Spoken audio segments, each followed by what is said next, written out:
TTV es tu voz en el Congreso.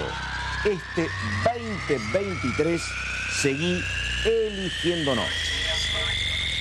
TTV, el periodismo en el Congreso.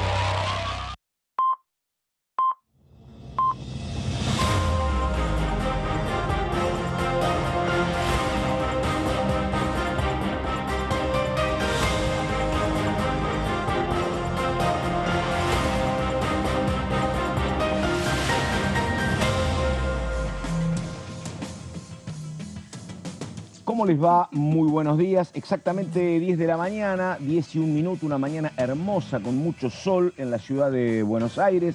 Vamos a estar con lo que va a acontecer la próxima semana acá en el Congreso, donde se ha avanzado en torno a todo lo que tiene que ver con la sesión de la Comisión de Juicio Político y lo que va a pasar con el cortesano, con el doctor Juan Carlos Maqueda.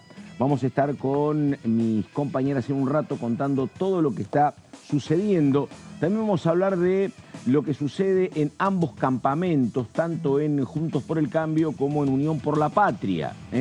Mucha discusión, y el problema cuando vos hablas con la gente de Juntos por el Cambio es que dice que esto ha crecido, se ha espiralizado y no hay nadie que pueda controlar o que pueda frenar la cuestión. Un tema preocupante que tiene que ver con lo nacional y que tiene que ver también con lo que está pasando, por ejemplo, en la provincia de Santa Fe, donde Carolina Lozada ya anticipó que ella no va a compartir espacio, pase lo que pase, con su rival en la interna, con Maximiliano Puyaro, con quien tiene, dijo, diferencias éticas que son insalvables. Así que es una complicación. Siempre dijeron en el espacio de Unión por la Patria que le preocupaban las internas y las PASO por este tipo de cuestiones que después son como muy difíciles de controlar. Vamos a hablar un poco de lo que está pasando en economía y de lo que puede acontecer en esa materia a nivel de proyectos para el próximo mes de julio. Hay que ver qué es lo que acontece antes del receso de mediados de mes. Comienzo saludando a ella, Verónica Benaim. ¿Cómo le va, Benaim? ¿Qué dice? Buenos días. ¿Qué tal, Pato? ¿Cómo te va? Muy buenos días.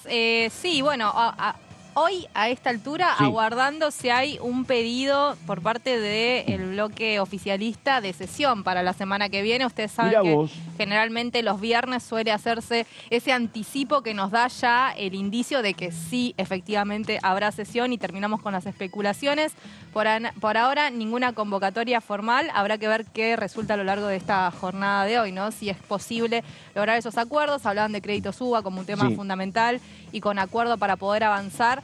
En una semana que viene, que me parece que tiene la chance sí o sí el oficialismo, ¿no? Porque ya después arranca julio, 2 semanas de receso, ¿no? Tengo una duda. Ayer se indicó que había algo así como 400.000 millones de dólares de argentinos en cajas de seguridad o en el colchón, Benaim, ¿no? Hablando de que hubo que rascar el fondo de la olla. ¿Cuánto eso le pertenece? ¿Cuánto de eso es suyo? Mira, Benaim? me dicen que el 80% es de Méndez. El resto se reparte en todo el resto. Sí, vos sabés que yo me quedé sorprendida con ese dato. Pero Qué bueno, grande, y ni Benaim. hablar los offshore Qué afuera. Mala que es, qué mala. Bueno, estamos con ella. ¿Cómo le va, Caro Ramos? Me encanta. ¿Qué dice? ¿Cómo están, Pato, Vero? Bueno, como decía Vero, anticipándonos a lo que puede suceder la semana próxima. Miércoles posible sesión y jueves, Pato, ya está la convocatoria para la Comisión de Juicio Político, donde fue citado Maqueda, pero recordemos que puede responder por escrito a las acusaciones vinculadas a el manejo de la obra social, o directamente puede no responder, no hacer nada, y el juicio político seguirá su curso. Estamos a la espera de que se formalicen las citaciones a los testigos, ¿no? Vinculados ya a la otra causal que tiene que ver con el fallo de la coparticipación federal. Eso básicamente tiene que ver con D'Alessandro y tiene que ver con Robles. Exacto. En momentos, Pato, además, donde el gobierno está recurriendo a la Corte por el tema Jujuy también, ¿no? Claro. También como para sumar al Le contexto está pidiendo de, que un par de artículos sean declarados inconstitucionales. Exactamente. Esto se anunció el día de ayer. El ministro Martín Soria está a la cabeza de esa iniciativa. Así que también un condimento más a lo que tiene que ver con el juicio. Es muy incómodo eso, ¿no? A ver, explíquenmelo. No sé desde la política, pero lo psicológico, digo, está toda la corte siendo enjuiciada y el ministro de la corte del gobierno que enjuicia tiene que ir a pedirle algo. Sí. Tienen que ir a Por pedirle lo menos algo. lo van a hacer esperar un rato, me parece. Sí, ¿no? además, Para atenderlo. con las permanentes alusiones de Cristina a lo que ella llama el partido judicial. Sí, Recurren al partido judicial para resolver un tema en el cual tienen que decidir justamente los acusados. No sé. Y es además raro. sobre un gobernador que, según considera el oficialismo, está vinculado a un espacio político Totalmente, que forma Gerardo parte Morales, claro, es parte, del partido efectivamente. judicial, ¿no? Sí, sí. Sí, en ese punto es complejo todo No, esto. claro. Hoy hacíamos un repaso en TV Noticias con placas de la línea histórica del trabajo de la Comisión de Juicio Político. Y bueno, ¿cómo terminarán estos 4 integrantes de la Corte Suprema de la Nación? ¿No? Porque muchos en su momento renunciaron por estas presiones que se hacían desde el trabajo de la Comisión de Juicio Político en la Cámara de Diputados. Y recordamos que se destituyó solo a 2, básicamente. Pero vos sé que te metés en un tema interesantísimo. ¿Sabes por qué? Porque vos fíjate, yo creo que la Corte no va a resolver nada con esto. Porque vos fíjate lo que pasa, por ejemplo, con el tema, esto de pretender permanentemente judicializar la política. Sí. ¿Viste cuando el intento de la oposición de plantear que la Corte dijera que no puede ser candidato Infran?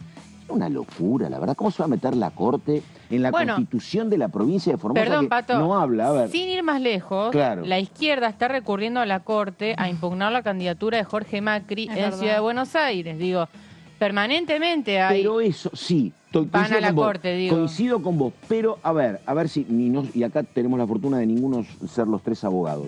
A mí me parece que pedir que no sea candidato Infran es un tema que está claro en la Constitución. Y acá, porque yo creo que es distinto a lo de la Ciudad de Buenos Aires. Y lo mismo lo de Jujuy. En todo caso, el peronismo gobernante que se enoje con los peronistas que convalidaron la reforma de la Constitución en la provincia de Jujuy.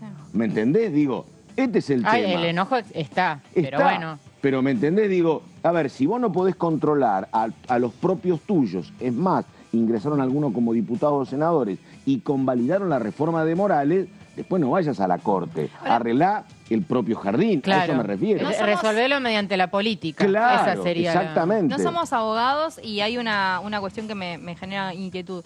Las impugnaciones o las candidaturas respecto a lo electoral, ¿no lo tiene que resolver primero la Cámara Nacional? ¿O ya directamente pasa automáticamente a la Corte Suprema? No, primero lo tiene que resolver el ámbito de Cava. O sea, primero el Tribunal Cava. Electoral la primera instancia, claro, pero y después vas a la Corte, claro. Pero acá están yendo ya directamente a la Corte denunciando maniobras. Primero van a la Corte, primero hay un Tribunal Electoral, después van la Ciudad de Buenos Aires tiene una Corte. El gobierno de la Ciudad de Buenos Aires tiene una corte, como una después provincia. Tiene que ir a una Cámara de Apelaciones y luego son 3 primero instancias. Tribunal Son Electoral, 2 instancias antes de llegar a la Corte. Hasta donde yo sé, Tribunal Electoral y después la Corte. El Tribunal Electoral ya habilitó y ahora van a la Corte de la Ciudad. Perfecto, lo que te dice el peronismo es que no tiene ningún sentido que vaya a la Corte, porque la Corte te dice, el peronismo, la oposición acá, es 4-1. 4 cortesanos que responden al gobierno de la ciudad y 1 en contra. Claro. Pero ahí, ¿sabés qué pasa? Digo, me parece que, bueno, ayer fue muy duro Martín Lustó, reivindicando su porteñidad, y diciendo, va a ser uno de los ejes de su campaña. Basa su campaña por básicamente. eso, conocemos centímetro por centímetro la ciudad, no como otros que vienen de ciudades de enfrente, dijo.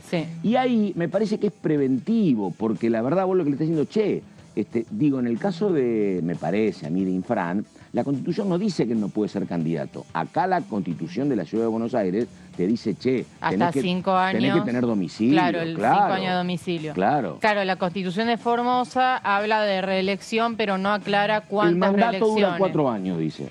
Claro, y después dice se habilita la reelección, punto. Con lo cual no dice hasta cuántas reelecciones.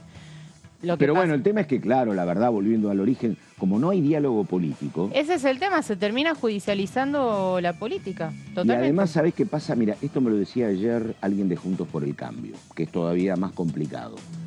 Me dice, el gran problema, este era un viejo alfonsinista, ¿no? Que estaba acostumbrado a momentos donde había jefes. Un viejo lobo de mar.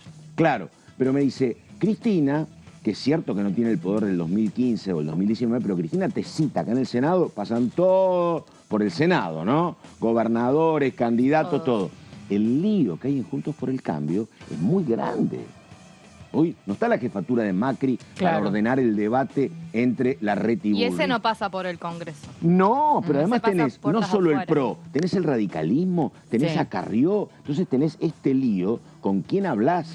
Y aparte, ¿Y cómo claro, lo ordenás? por ejemplo, no hay jefatura. Tenés al radicalismo, tenés los radicales que van con Larreta, los radicales que van con Bullrich. Claro. Porque Morales, la realidad es que es el titular del partido, pero no pudo encolumnar a todo el radicalismo por eso atrás de apareció Larreta. el famoso grupo Malbec. El grupo Malbec, y después tenés a Petri con Patricia Bullrich, Maxi Abad, o sea, UCR bonaerense con Patricia Bullrich. Digo, ahí claramente hay una fractura, ¿no? No, por eso. La coalición cívica yendo con Larreta. López Murphy con Patricia. Bueno, digo, ahí hay una atomización. Bueno, fíjate lo que pasa en Santa Fe, lo que pasó ayer con Lozada, diciendo que ella tiene diferencias éticas irremontables con Puyaro. Es muy complicado. Y por una Macri elección muy pareja. a los 5 segundos diciendo hay que ir por una unidad, ¿no? Frente a Lozada mismo, ¿no? Ayer en Santa Fe. Sí, porque aparte hasta a Lozada hasta le enmendó la plana a Patricia Bullrich, que le dijo, bueno, lo que pasa es que no le puede decir narcotraficante a alguien que está peleando una interna con vos porque no tenés regreso de ahí. Y no se vuelve de esa acusación, no se vuelve. Bueno, por ahí proscribe. Bueno, todo a los 6 meses, efectivamente. Bueno. 10 de la mañana con 12 minutos, estamos empezando. Ramos, pero vos tenías un tema, ¿cuáles son los temas que me ibas a vender? Te adelanto, Pato, vamos a hablar por un lado de los proyectos sobre ampliación de licencias parentales, pero ¿por qué? Porque la OPC, la Oficina de Presupuesto del Congreso, calculó cuánto le costaría, o mejor dicho, cuánto debería invertir el Estado en la ampliación de licencias, ya sea por nuevas licencias o por más días. Vamos a ver cuál es el impacto fiscal de lo que se está trabajando. ¿Para qué tipo de personal? ¿Personal parlamentario o todo? No, trabajadores formales. Formales. Trabajadores formales. Recordemos que monotributistas e informales quedaron afuera del debate. Sí. Así que vamos a hablar de números ya, por un lado. Y por otro lado vamos a recordar uno de los proyectos para crear una pensión para personas travestis y trans, porque esta semana, el día 28, fue el Día del Orgullo, así que vamos a estar repasando también ese tema. Hablando de monotributistas o monotributristes, guarda con este tema porque viste que en el gobierno hay, no digo que se celebra, pero dice, che, mirá, fíjate el desempleo como... El desempleo no es alto, estamos en 6.7, es relativamente bajo, ¿no? Pero ayer me decían, cuidado, que lo que crece muchísimo es el monotributista y no crece el empleo de una empresa o de una fábrica con relación de dependencia. Y cuidado, dice, porque lo que más crece son empleos en aplicaciones. Sí. Entonces, el que no tiene plata se sube a una bicicleta y empieza a repartir para Rappi. Y el que tiene un auto es una aplicación de Uber y empieza a trabajar. Pero claro, aunque vos hagas un viaje por semana o un viaje por día, que económicamente es irrelevante, vos tenés que inscribirte y ya sos monotributista y sos un trabajador más. Pero, ¿me entendés? No es que, hay un problema resuelto porque hay un compañero o una compañera que va a ganar 200.000 pesos y su vida se le ordena. No, son 2 repartos de pizza en bicicleta y tuviste que blanquearte, ¿no? Entonces es un tema. Por eso te crece el número. Disfrazado. Optimizado, exactamente. No es que consiguió trabajo, no. Exacto. Puede ser la misma reparto, precariedad, pero... y además, ¿sabés qué? ¿Cuánto te representa? Porque de todos los casos, alguien repartiendo en bicicleta puede tener un ingreso medianamente ordenado o alguien manejando un Uber. Pero en el 90% de los casos no. Te complementa, además, te complementa. Manejando un Uber, un Cabify o cualquier otra de las aplicaciones que hay, que son ya varias, hay un porcentaje que a vos te queda de eso que vos haces. No es que vos te quedas con la totalidad además es cierto, o sea, del laburo que estás haciendo. Muy motivante. Hay un trabajador más registrado. Bueno, pero no es un trabajador que tenga un ingreso. Claro. Y generalmente se da mucho en las parejas que se inscriben un rato, tienen un auto, entonces un sábado trabaja él, un domingo ella, pero que no son ingresos serios. Claro. Pero ya sí entendí lo que haces el fin de semana con tu pareja. Qué chica jorobada. Bueno, vamos con Solabarrieta. A ver, estamos la hora 10 de la mañana con 15 minutos, presentación y vemos dónde está el señor Gonzalo, por favor. Muy buen día, Pato, para vos, para las compañeras allí en piso. Un abrazo grande para toda la gente que nos está viendo a través de la pantalla de Diputados Televisión. Nosotros nos encontramos aquí en el Palacio Legislativo, precisamente en la puerta del Salón Delia Parodi, donde se está desarrollando en estos momentos la reunión de labor parlamentaria en el, obviamente, contexto del 8º encuentro que lleva el nombre de Cambio de Roles, donde universitarios, estudiantes, lógicamente, de todo el país, de distintas provincias, como puede ser Entre Ríos, Córdoba, Tucumán, Río Negro, muchas provincias que se han acercado aquí también, al igual que en Buenos Aires, la Universidad de Lanús, la Universidad de Morón, entre otras, y también representantes de Chile y de Perú, hablando de universidades, están realizando este cambio de roles, donde justamente viven la experiencia, como ayer lo hicieron en las comisiones que se desarrollaron. En estos momentos se están llevando a cabo los presidentes de cada uno de los bloques que se han conformado en las comisiones. Bueno, la reunión de labor parlamentaria para luego, sí, Pato, ir al recinto de la honorable Cámara de Diputados de la Nación.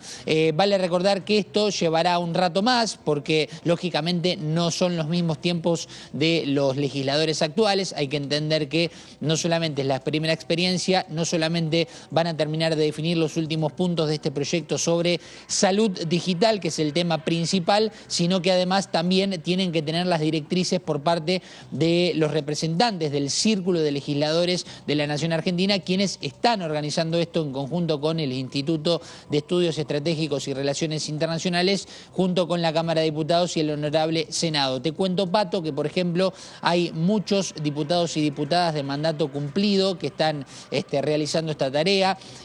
Uno de los ejemplos, por ejemplo, es el de Daniel Chicho Basile, que es el exdiputado, pero además presidente de este círculo de legisladores de la Nación Argentina.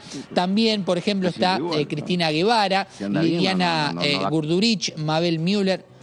¿Cómo? No, seguí, Gonzalo, dale, disculpa, era yo. Ah, perfecto. Perfecto. Fernanda Bendinelli, José Luis Patiño, Alicia Besada y Rafael Pascual son los diputados y diputadas de mandato cumplido en representación de este círculo de legisladores que están ordenando, que están tratando de llevar por el camino correcto, digamos, para la buena organización en esta labor parlamentaria a todos estos universitarios que están presentes. La novedad también pasa porque habrá 3 representantes del BID, del Banco Internacional de Desarrollo de la Argentina. Ellos son Agustín Aguerre, que es uno de los representantes y uno de los funcionarios principales, Eduardo Arraiza, que es funcionario también del BID en Argentina, y Mauricio García Mejía, que también es representante del BID en la Argentina. Y una de las informaciones también importantes, porque habrá dirigentes de distintas embajadas, como puede ser de Suecia, de Francia, pero la novedad es que dentro de esas embajadas son dirigentes con diferentes cargos. Estará el embajador de Nigeria, Philip Ikurusi, estará presente en un ratito aquí en la Cámara de Diputados, no aquí en lo que será la labor parlamentaria, sino que hará un recorrido aquí por distintos salones del Palacio Legislativo y luego sí tendrán paso para el recinto cuando comience la sesión donde van a tratar, Pato, este proyecto que vienen trabajando desde hace varios meses los estudiantes de las diferentes universidades de manera virtual, para luego sí tenerlo en cuenta, ¿por qué no en un futuro?, para que se pueda legislar de manera oficial. Perfecto, caballero, muchas gracias, hasta cualquier momento. Y nosotros planteábamos hace un ratito todo esto que está aconteciendo en el seno de Juntos por el Cambio, que el problema, vos hablás con ellos y te dicen, no sé quién le podrá poner el cascabel al gato. Aparece ahora otra manifestación de este lío grande que está atravesando a la oposición. ¿Quién puede decir que la inserción de Argentina en el mundo como nunca antes en la historia fue un fracaso? Esto lo dice Néstor Grindetti, el precandidato a gobernador por Patricia Bullrich en la provincia de Buenos Aires y candidato, repito, a gobernador y además con licencia como intendente de Lanús y un hombre clave siempre, históricamente muy cercano a Mauricio Macri. Fue el secretario de Hacienda de Macri mientras Macri era jefe de gobierno. Y el gran problema que tienen todos con esto que dijo Larreta fue cuando Larreta señaló explícitamente que el modelo de gestión de Macri había fracasado. Así no sirve. Tenemos que buscar consenso. Por eso la incomodidad, repito, del bullrichismo y del macrismo. ¿Quién puede decir, dice Grindetti, que la lucha contra el narcotráfico y la inseguridad, poniéndonos siempre del lado de la gente, fue un fracaso? Lamento estas expresiones viniendo de alguien que forma parte de nuestro espacio y es socio fundador del mismo. No vale todo. Repito, muy complicado el tema y nadie sabe cómo esto se podrá encauzar. Y cuando le preguntás a los encuestadores, te dicen, mirá, mayoritariamente la gente que vota en la primaria a Bullrich, si al que le toca ganar es Larreta, lo va a acompañar. Y a la inversa también, pero hay tanto conflicto que ya tenés un sector que no le da lo mismo, que si votó a Larreta no va a acompañar a Bullrich si es candidata y tampoco a la inversa. ¿Cuánto es? 4, 5%, te dice gente que está muy alineada con uno con otro y no va a respaldar al ganador. Bueno, en una elección muy pareja, 3 o 4 puntos que no te acompañen puede ser también un elemento clave. 10 de la mañana con 22 minutos, jornada de viernes con sol y con frío en Buenos Aires. Sí, Diga Pato, Ramos. antes de empezar con el tema, porque vos sabés que ayer Larreta quiso aclarar esos dichos del modelo fracasó, diciendo que en realidad lo que fracasó para él fueron cambios buenos que había empezado el gobierno de Macri y que no se pudieron sostener en el tiempo. Por eso él dice, necesitamos una mayoría más amplia, una nueva mayoría, dice 70-80%. Claro, la famosa mayoría del 70% para gobernar. Bullrich no comulga con esa idea. Ayer Bullrich estuvo en Pilar y dijo el cambio no se negocia. Entonces, bueno... Pero vos sabés que es un temazo ese, sí. Porque, a ver, el que dice siempre lo mismo en ese sentido es, por ejemplo, el señor... Sí, por favor, 2 veces. El que lo dice es el señor Ricardo López Murphy, ¿no? López Murphy dice, hay que ganar por mucho y avanzar. ¿Cómo haces para ganar por mucho? ¿Cuánto es mucho? 129, 130 diputados. Ah, de diputados. Claro, sí. Porque digo, este es el tema, ¿no? Lo que plantea, me parece, lo que plantea Larreta es, mira, como no voy a tener 140 diputados, bueno, tendré que acordar algo con lo que está, me parece, ¿no? El tema es acordar algo con quién también, porque Bullrich te dice, con Milei nos sentimos más o menos cómodos, Petri también ayer lo dijo, pero Morales te dice con Milei no. Claro. Entonces, nada. Y con el kirchnerismo te dicen no. Pero la verdad no existe eso, porque el kirchnerismo es el peronismo. Sí. La verdad uno no imagina que haya un bloque kirchnerista separado del resto, ¿no? No lo imagina. Claro, pero el discurso de Juntos por el Cambio es masa es kirchnerismo. O sea, por eso, claro. Por eso, ¿no? Entonces, bueno, todo está asociado. En fin, cerramos este capítulo, Dale. Pato, y vamos al proyecto que te anticipé más adelante, que tiene que ver con la reparación para personas mayores, travestis y trans. Este es uno de los proyectos, hay varios vinculados a este tema. Lo traje a colación porque el día 28 de junio se celebró el Día Internacional del Orgullo y hay varios diputados y diputadas que están empujando para que salga esta ley, que de alguna manera es superadora de lo que fue en su momento el cupo laboral trans, que garantizó el cupo en el Estado del 1% para estas personas. Este proyecto lo presentó Gabriela Esteves, que es una diputada del Frente de Todos por la provincia de Córdoba, que compitió como vicegobernadora, Pato, y ahora también es candidata a diputada nacional nuevamente. Esteves presentó este proyecto que crea una pensión reparatoria para personas mayores, travestis y trans, con el objetivo de reparar la vulneración sistemática de los derechos humanos de este colectivo y garantizarles una vejez digna, es lo que dice la diputada Esteves. Vamos a la próxima placa. La pensión que propone la diputada se pagará mensualmente y no podrá ser inferior al monto de lo que es la pensión universal para el adulto mayor, la PUAM, que es equivalente al 80% de una jubilación mínima y se actualiza por la fórmula de movilidad. Todavía no hay, o al menos yo no vi, una estimación del costo fiscal que significaría esta iniciativa. El Congreso, que siempre te dice cuál es el costo, todavía no está. Todavía no está y el proyecto tampoco dice de dónde van a salir las partidas. Supongo que eso por supuesto, formará parte del debate, porque, bueno, es importante garantizar, ¿no?, que estén los fondos, también qué población, cuántas personas alcanzaría, porque hay requisitos. A los gobiernos les gusta esto, como saben que es un universo que no es muy grande, el gran título es PUAN para todas y todos, sí. Y se sabe que a lo mejor el número no es tan grande el número, pero a todos los gobiernos les gusta esto, ¿no? Exactamente. Una medida que ampliación de derechos. Muy universal. Y el universo no es grande, entonces no te cuesta tanto. Totalmente. Vamos a ver en la próxima placa cuáles son los requisitos. Antes de esto, un dato. En Argentina, la expectativa de vida de las personas travestis y trans ronda entre los 32 y 41 años de edad, según datos de las organizaciones sociales que trabajan en la materia. Estos datos están puestos en el proyecto de Esteves, en lo que son los fundamentos. Y de ahí un poco la necesidad de darles o garantizarles mejor calidad de vida a estas personas. Vamos a ver ahora sí en la próxima placa cuáles son los requisitos para acceder a esta pensión. En principio, tener 40 años de edad o más, ser ciudadano argentino nativo por opción o naturalizado, o ser ciudadano extranjero con residencia legal mínima acreditada en el país de 2 años, y además no percibir ninguna jubilación, pensión, retiro o prestación de carácter contributivo o no contributivo. Estos son los requisitos, las condiciones para quienes quieran acceder en calidad de personas travestis y trans. La etapa previa acá fue el otorgamiento de cupo para el ingreso del personal lo que decía trans, al principio, ¿no? Sí, el cupo fue como el puntapié inicial, y ahora en realidad el colectivo reclama una ley integral. Como la ley integral nunca sabe, porque es muy difícil llegar a consensos, van paso a paso. Ya salió el cupo y ahora van por esta pensión reparatoria. Vamos a la siguiente placa. Otros 2 requisitos: no estar empleado en relación de dependencia en el sector público nacional, provincial o municipal, y no ser propietario de más de una vivienda. Y vamos a la última placa porque este proyecto tiene nombre y apellido.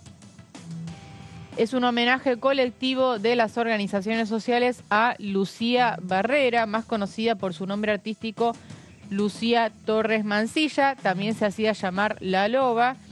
Lucía fue víctima de un transfemicidio a sus 37 años de edad, el 18 de julio del año 2019. Ella era activista LGBT en la provincia de Entre Ríos y se dedicaba al trabajo comunitario. Por eso, en homenaje a Lucía, se propone, la diputada Esteves propone este proyecto de ley de reparación para personas travestis y trans. Pato.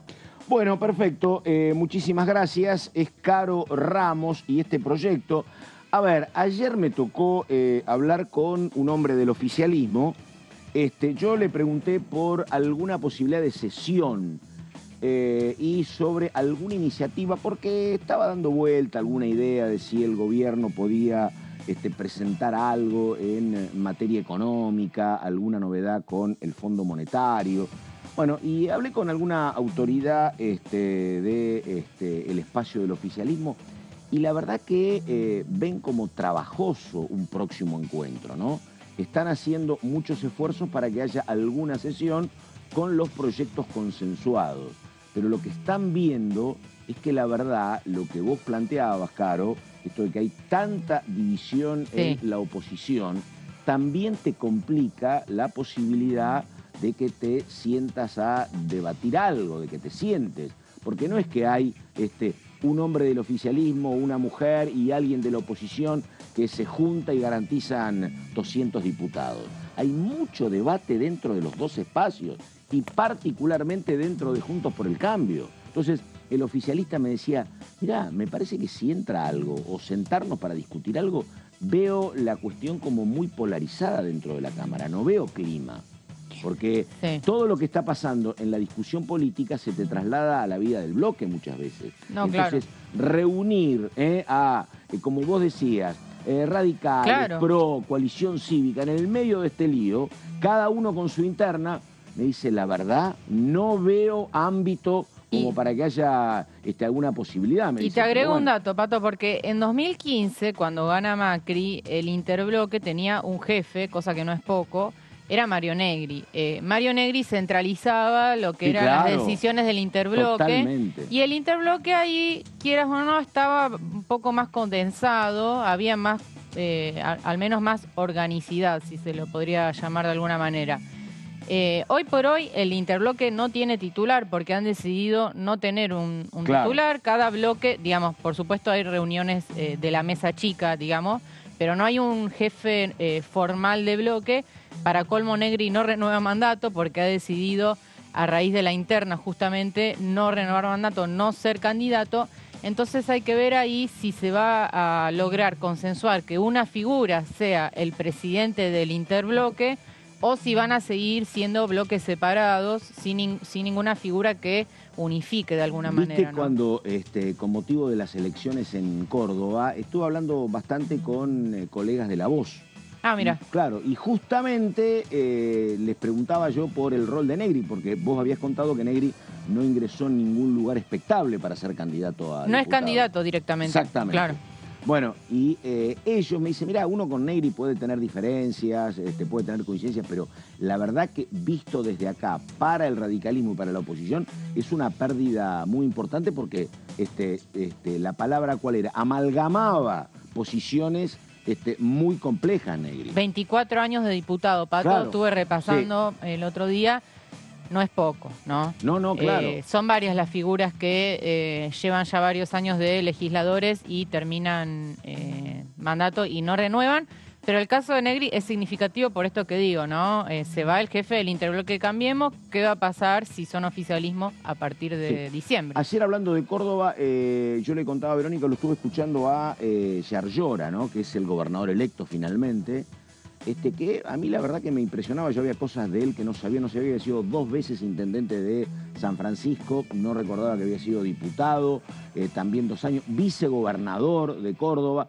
No, y él, la verdad que contaba algo que yo no lo tenía tan en claro, que ellos apuestan ahora en la elección a intendente a que él ha ganado la ciudad de Córdoba, ¿no? Que se han invertido los ejes. Históricamente el radicalismo ganaba en la ciudad y el schiarettismo ganaba en el campo, esta vez fue al revés, pero bueno, Yarlora, que era Benaim la que me decía, ¿no? Hay que ver hasta dónde lidera una generación distinta, me parece, ¿no? El yarlorismo. ¿Existe el yarlorismo, sí? Se viene. Está. Se viene. Claro. No, realmente, sí, o sea, claro. cuando él triunfa, él plantea que va a ampliar lo que es el cordobesismo hacia otras fuerzas. Él invita a que se amplíe y, bueno, habla... Se hizo todo un cruce porque decían que los jubiló a Schiaretti. Bueno, de alguna forma él no lo niega. Él dice, claro, bueno, son generaciones que van terminando, yo vengo a instalar una nueva forma. Schiaretti va a andar por los 7.5, 7.6. Claro, sí. sin desmerecer No, a claro. los mentores de él, ¿no? Que fueron claro. de la Sota, Schiaretti, pero de alguna forma él lo dice, yo vengo a hacer un espacio nuevo y ahí en Córdoba me decían, es un animal político que tiene contacto además con casi todos los dirigentes a nivel nacional y que es una época donde empieza el yarlorismo. Y es, bueno, porque además él me parece que abunda sobre algo que intentó de la Sota, que intentó Schiaretti, porque cuando ayer lo escuchaba, Yarlora, lo primero que decía él, bueno, fíjate que mi candidata a vicegobernadora es radical. Y es la primera vez en la historia que una mujer radical llega a la vicegobernación. Ah, mira, Miriam Brunotto es. Exactamente. Sí. ¿Por qué? Porque antes gobernaron radicales como Angelós y como Mestre Padre, pero eran hombres. La mujer, la primera, y te digo la verdad, para el radicalismo, que llegue una mujer puesta por el peronismo, es un tema. Él dice, yo voy a tratar de gobernar más allá de estas cuestiones. Y dice, el ejemplo es que mi candidata a vice es radical y el candidato a viceintendente es un hombre del PRO. Claro, varios de Juntos por el Cambio se terminaron yendo con Yarlora, eso fue explosivo en la previa pero de la elección. El candidato a viceintendente es un hombre del PRO. Por eso habló de ampliar los espacios y por eso además el día que salió no a celebrar el triunfo en su totalidad, pero sí en el día del domingo, que no se conocían los resultados del escrutinio provisorio, o se iban conociendo muy a cuenta gota, él dijo y le agradeció sobre todo la participación a su vicegobernadora, que es Miriam Brunotto. Sí. Exactamente, Sí, que es del radicalismo, claro. y él habló de lo Sí. importante que va a ser también esa pata dentro del... Claro, lo que vos Cordobesismo. decías, Vero, él esa noche dice, hay una generación que se retira y una que ingresa, eso fue leído como que había... Como que Sí, lo claro. jubilaban, claro. Totalmente, Schiaretti que ni siquiera estuvo en el escenario, No. así que ahí Bueno, hubo algún que otro pero ¿sabés qué cortocircuito. pasa? Pero más ¿Sabés allá qué? de que no Sí. estuvo, en realidad, se puede interpretar de muchas cosas. Lo que nos explicaban un poco también era, Schiaretti quería usar, previo a la demora, a que se dilató el conocimiento, a que se dilató en realidad que Julio Juez no salía a reconocer... Luis Juez.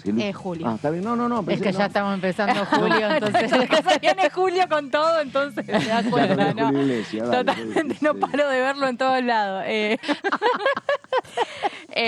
Bueno, que el Luis Juez no reconocía la derrota. ¿Canta Luis Juez o no? No sé.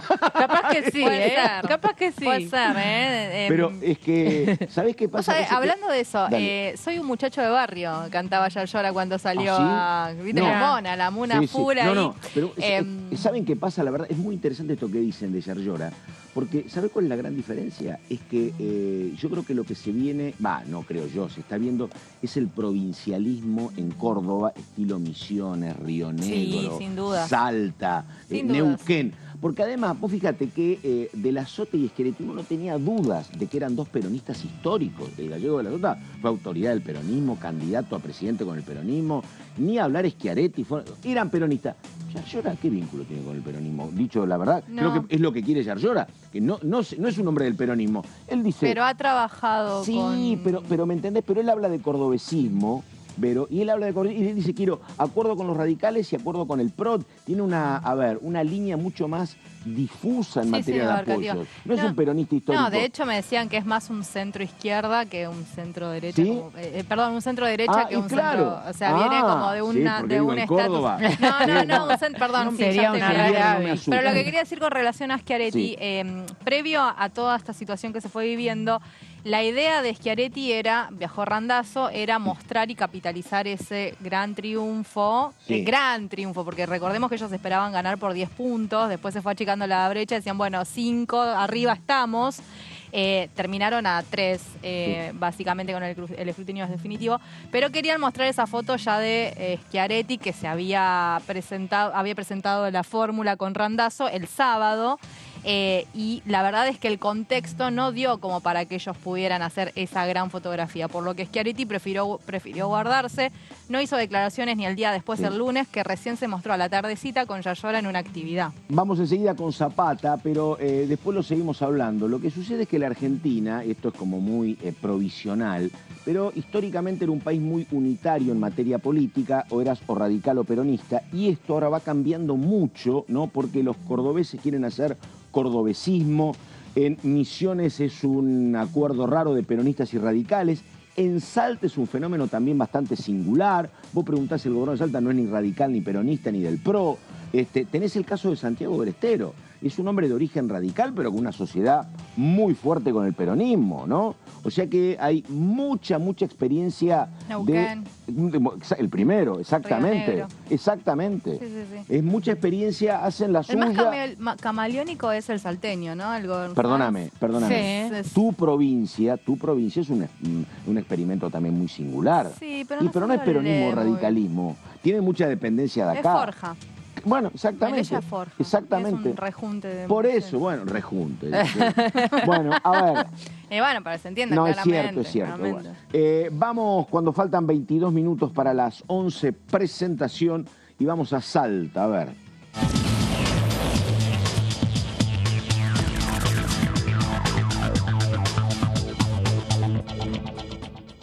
Bueno, ahí estamos con el diputado Zapata, un hombre que tiene una ventaja. Tiene algunos años de militancia, entonces vamos a poder hablar de esto, que es una pregunta cuasi histórica. ¿Cómo le va, diputado? ¿Qué dice? Méndez lo saluda acá. Buenos Buen día. días, señor Méndez, y a toda la mesa. Muy agradecido por la invitación a participar. Bueno, dígame, ¿está en algún lugar en la calle o esas montañas son... No, es un trabajo artístico que hace, ¿no? Las montañas que vemos detrás suyo. ¿O está el intemperie? Esa es una de las herramientas que tiene Zoom, que uno puede seleccionar ¿viste? el fondo virtual.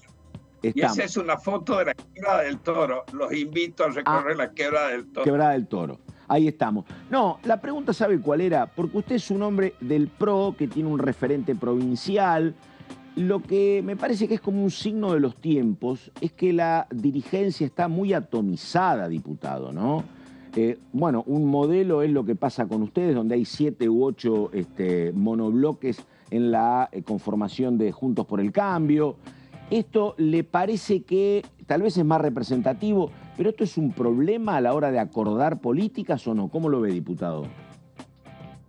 Bueno, previo a la respuesta debo aclarar, yo no soy PRO.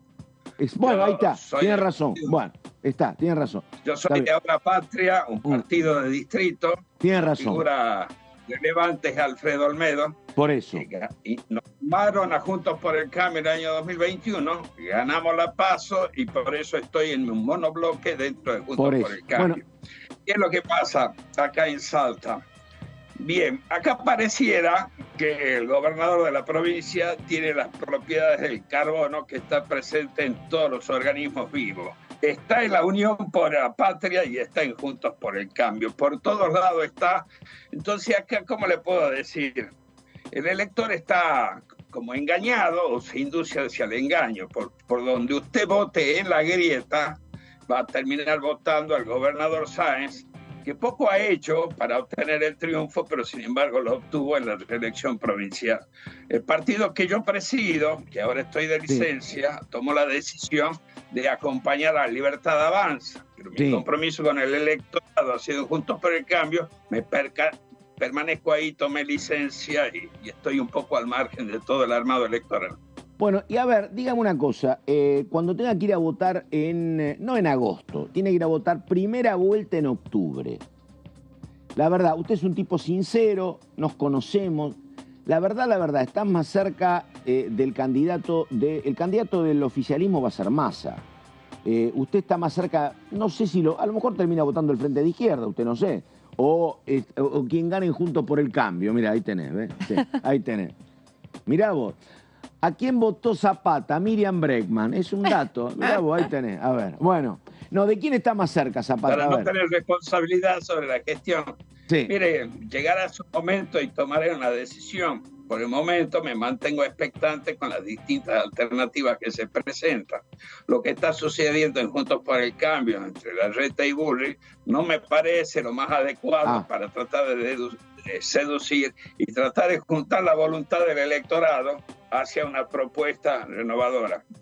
Cuando se arman las peleas estas por alguna sobreactuación o sobreinterpretación de los dichos de alguna de las dos partes que están en pugna por obtener el triunfo en las PASO, yo creo que por ahí se exagera. El hecho de que Horacio Rodríguez de Larreta haya dicho de que el gobierno de Macri no tuvo la altura y que fue un fracaso, mire, hay que darle una venia o quizás hay que darle la razón, porque si hubiese sido exitoso, en frente de todo no hubiese triunfado en las elecciones del año 2019. Si hubiese sido un éxito, el electorado lo hubiese acompañado. Y cuando se hablan de éxitos parciales pero efímeros, no podemos decir que, por ejemplo, una baja circunstancial en algún indicador de la economía haya representado un éxito si no se sostiene en el tiempo. Entonces, el sector político todo es corresponsable de la situación que vivimos, nadie puede considerarse exento.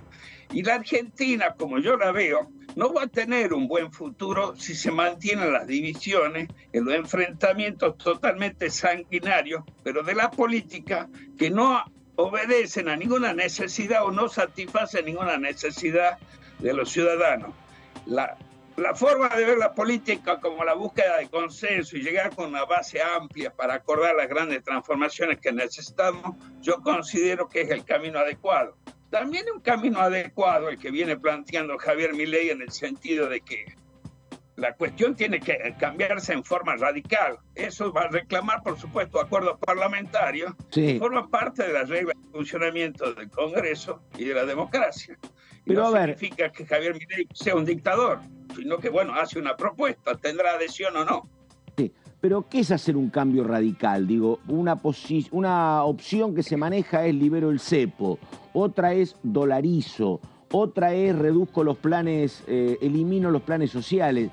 ¿Cuál de todas? ¿O todas pueden ser medidas radicales? Radical quiere crecer, cambiar de rumbo para mí, un cambio radical significa cambiar el paradigma del Estado que está para, como le digo, el Estado presente, cambiarlo para un Estado que sirva, un Estado útil.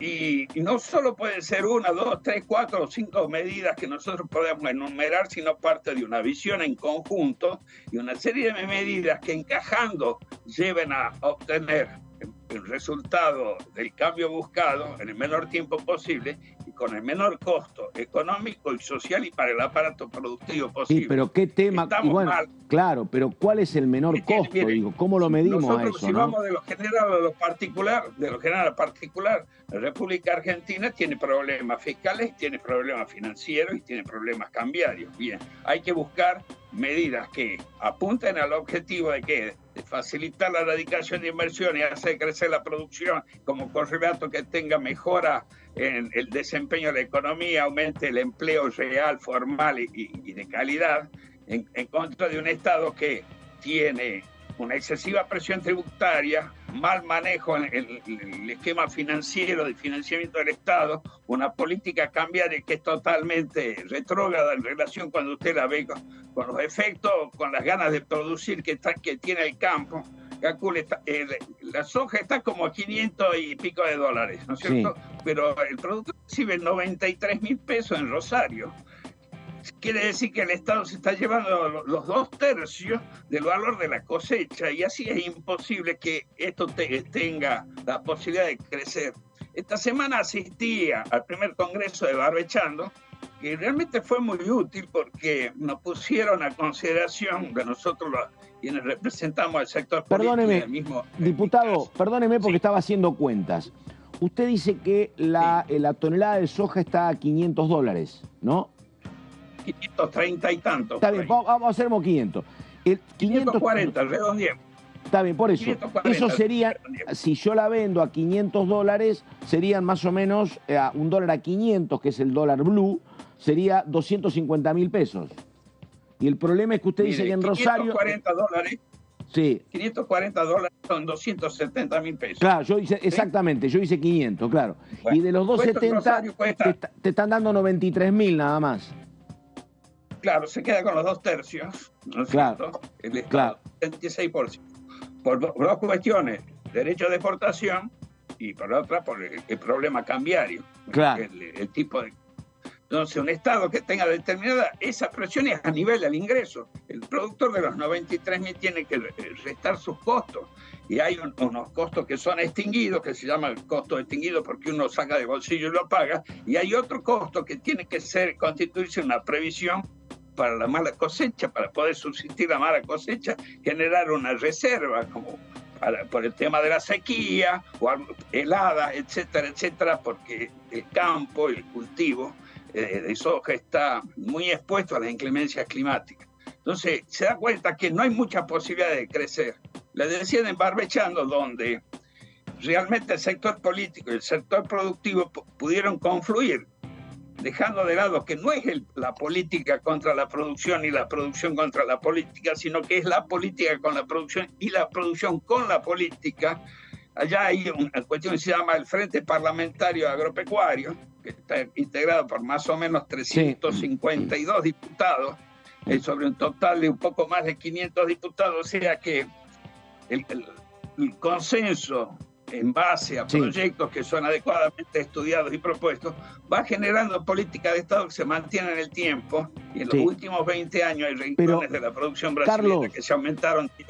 Carlos, yo le digo la verdad, lo puedo comprender. Si yo fuese productor agropecuario, tampoco me gustaría que me paguen 93.000 pesos por la tonelada de soja cuando me podrían pagar 270, coincido con usted. Pero el problema, o que tampoco encuentra solución, ayer aparecían datos del INDEC sobre la distribución de la riqueza en la Argentina, ¿no? Y cada vez es peor. Yo no sé, pero la verdad, no sé cómo se hace, pero este es un problema que no lo ha modificado ni este gobierno, ni tampoco lo ha modificado el gobierno de Macri. Mire, el 34% de la torta de lo que produce el país queda en manos del 10% más rico, 34%, ¿no? Pero resulta que después el 14% se reparte entre el 40%, ¿se entiende? El 34% de la riqueza entre el 10% y el 14%, 3 veces menos, entre el 40%. Y en el medio están los sectores medios, me queda más o menos un 40 o 50% de riqueza. Ese es el otro problema, Carlos. Algunos que les va bien y muchos que les va mal. No sé si pasa por el precio de la soja, bueno, pero mientras no haya más equidad económica, hay tensiones, hay violencia, hay un montón de temas colaterales. Mire, este es el cuarto gobierno kirchnerista, sí, ¿no es cierto?, desde que vino la democracia. Sí. Solo hubo 3 gobiernos no kirchneristas, Alfonsín de la Rúa, que interrumpió, y Macri, y la tendencia al crecimiento del Estado se mantuvo constante. Sí. Durante el gobierno de Macri no se achicó el Estado. Entonces usted me está diciendo la distribución de la riqueza. Sí. Tiene una cuestión que es totalmente asimétrica, y que no responde a criterios de justicia en lo que es al progreso, porque la distribución de la riqueza tiene una contrapartida que es el progreso de cada uno de los sectores sociales o de ingreso económico. Pero es la consecuencia del sistema que está imperante. No es del sistema que proponemos quienes queremos que cambie la cuestión. Si usted trae libertad, la posibilidad de progreso de cada uno de los sectores o individualmente dependerá del esfuerzo que uno ponga. El Estado no puede ser tutor y quedarse con gran parte del ingreso que genera el país, que genera los sectores productivos a través de impuestos, y después lo distribuye mal.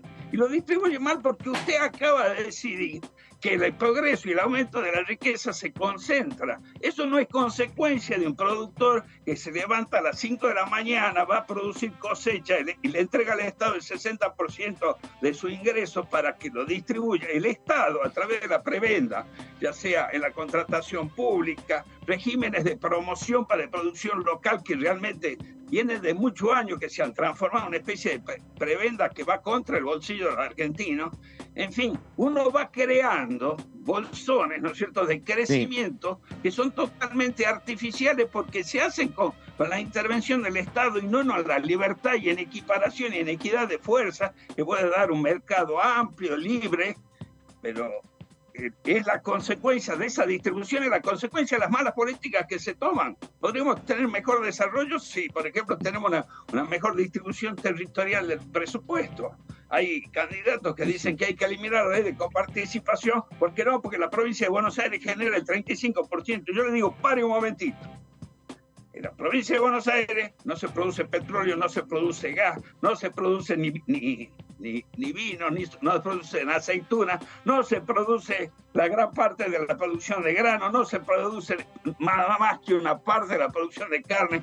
Entonces, ¿qué es lo que pasa? Cuando uno acude a esos números, porque la mayoría de las empresas tenemos productores pobres en la periferia que se industrializan, semi-industrializan o solo se envasan en la provincia de Buenos Aires y se factura a través de esa casa central. Entonces, cuando distribuyamos territorialmente, cada cual podrá defender la producción, el valor de la producción de cada uno de los confines, y nosotros podremos trasladar a los costos que van a pagar la gente que está en el centro del país, los costos que significa la lejanía del puerto, los costos que significa la falta de acceso o la precariedad en los servicios. Mientras tanto, nosotros estamos aportando a la producción del interior, que se concentra en una recaudación que va en su mayoría a los distritos amigos del poder, porque solo la mitad de los impuestos nacionales coparticipables se distribuyen entre la provincia y el resto se queda a la nación, y la nación lo distribuye entre las provincias amigas,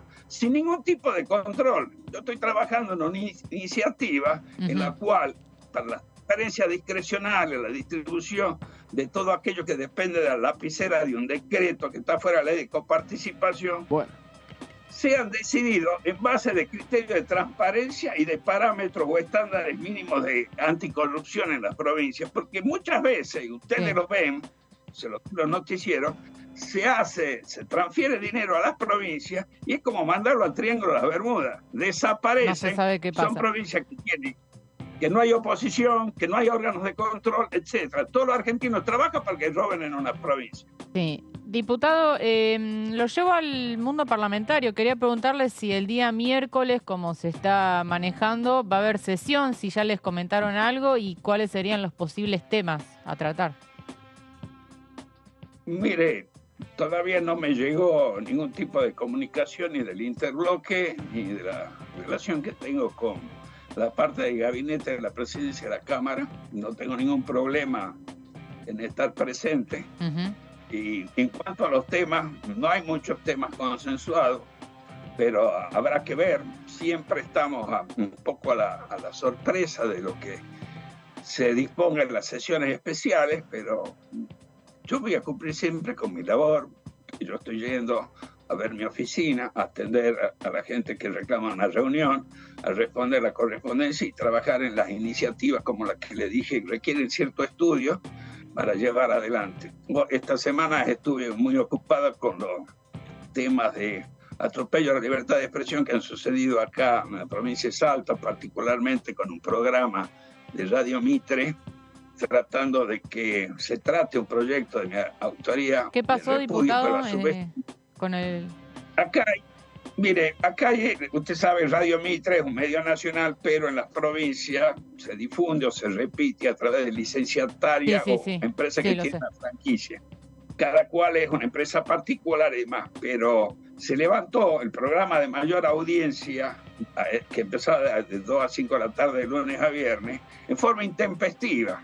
Y a decir de las personas que llevaban adelante, los periodistas José Muñoz y Gabriela Flores, obedecen a que ellos no se enrolaban verticalmente o mantenían una actitud crítica para con el gobierno de la provincia. No es un hecho aislado, se vienen dando desde prácticamente asumió Gustavo Sáenz, hecho de atropello a la libertad de expresión. Empezamos por una radio que era licenciataria de la M750 porque publicó en una página un comentario, le digo, super light en cuanto al desempeño de Sáenz. Hablaron con Santa Marina, le quitó la franquicia. Cecilia Puy, una periodista que tenía un programa, le cortaron la luz en pleno programa y le cancelaron el contrato. Este caso es periodista Alexis Miranda, también la semana pasada el periodista Turi Mangione fue separado, lo echaron de la emisora, le quitaron el espacio que tenía. En fin, son cuestiones preocupantes. Con muchos de ellos yo no comulgo ideológicamente, pero si yo no cuido la libertad de expresión de todos los miembros de la sociedad, cuando vengan a quitarme mi libertad de expresión no voy a tener quien me defienda. Está. Bueno, diputado, la verdad, datos que no conocíamos, importantes. Diputado, muchas gracias y vemos si hay o no algún acuerdo para sesionar el próximo miércoles. El diputado Carlos Zapata en Salta. Diputado, gracias. Buen día hasta cualquier momento. Le agradecido soy yo, le deseo que tenga muy buenos días y por supuesto va a ser un gusto reunirme o entrevistarme nuevamente con ustedes. Gracias, hasta pronto. Chau, chau. Estamos en la primera mañana, estamos con Caro Ramos, estamos con Verónica Benaim y ya venimos.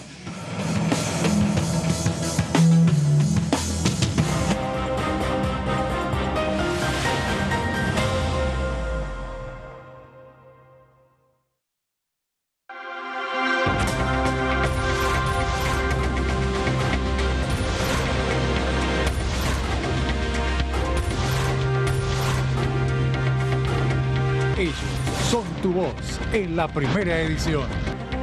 DTV, el periodismo en el Congreso. Bienvenidos a Diputado TV. Hay un tema de una necesidad que tienen las estaciones de servicio, que sabemos que tienen un precio que es regulado, o sea, no es que pueden poner el precio de acuerdo a sus costos, y tienen un costo financiero importante con las tarjetas de crédito. Vos sabés que hay sectores de inquilinos que sostienen esta ley. Sí. Hay la defendieron, de hecho, cuando se dio el debate. Sostienen. La defienden todavía al día de hoy.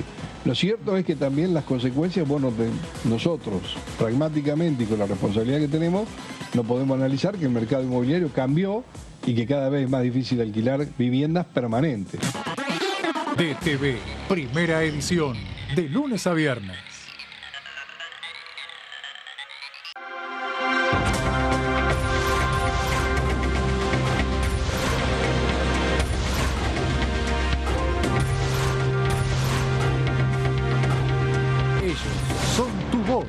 en el análisis. DTV, el periodismo en el Congreso.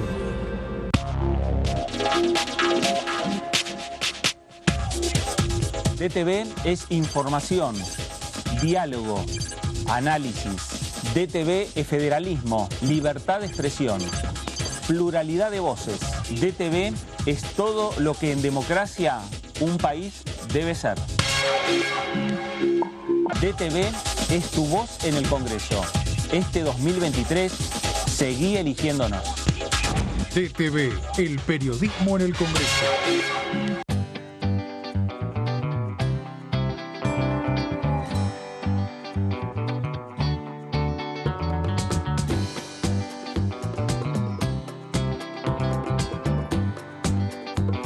Para hacer visible y formalizar el trabajo en casas particulares, creamos el programa Registradas, generando empleo digno y de calidad.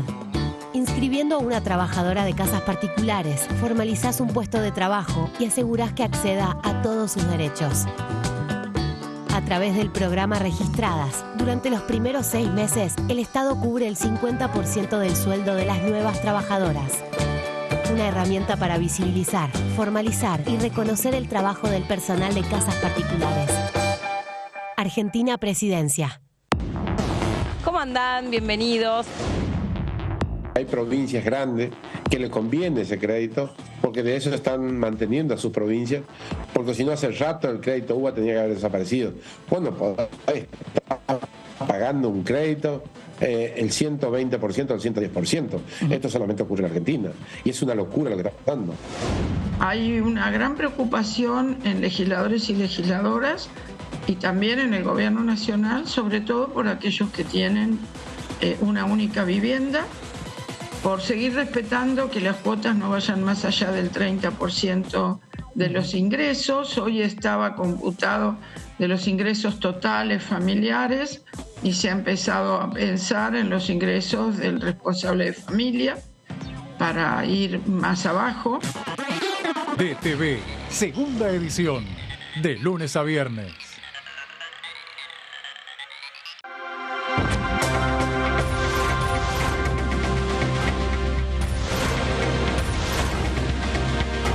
Ellos son tu voz. En DTV, el resumen. DTV, el periodismo en el Congreso. Hola, hola, bienvenidos, bienvenidas. Aquí estamos en la tercera edición de DTV.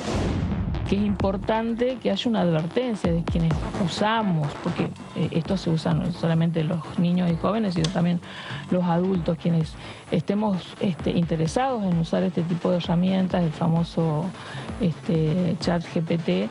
O sea, sepamos y estemos advertidos los usuarios, claro, como una cuestión de consumo más, de que esto no es real. Argentina es uno de los países suscriptores y promotores de lo que es el Acuerdo de Escazú en materia justamente de ambiente y que tiene 3 pilares básicos: el acceso a la información, la participación ciudadana y la justicia ambiental. Cada vez vemos más una necesidad de que se establezca una justicia especializada. DTV, tercera edición, de lunes a viernes.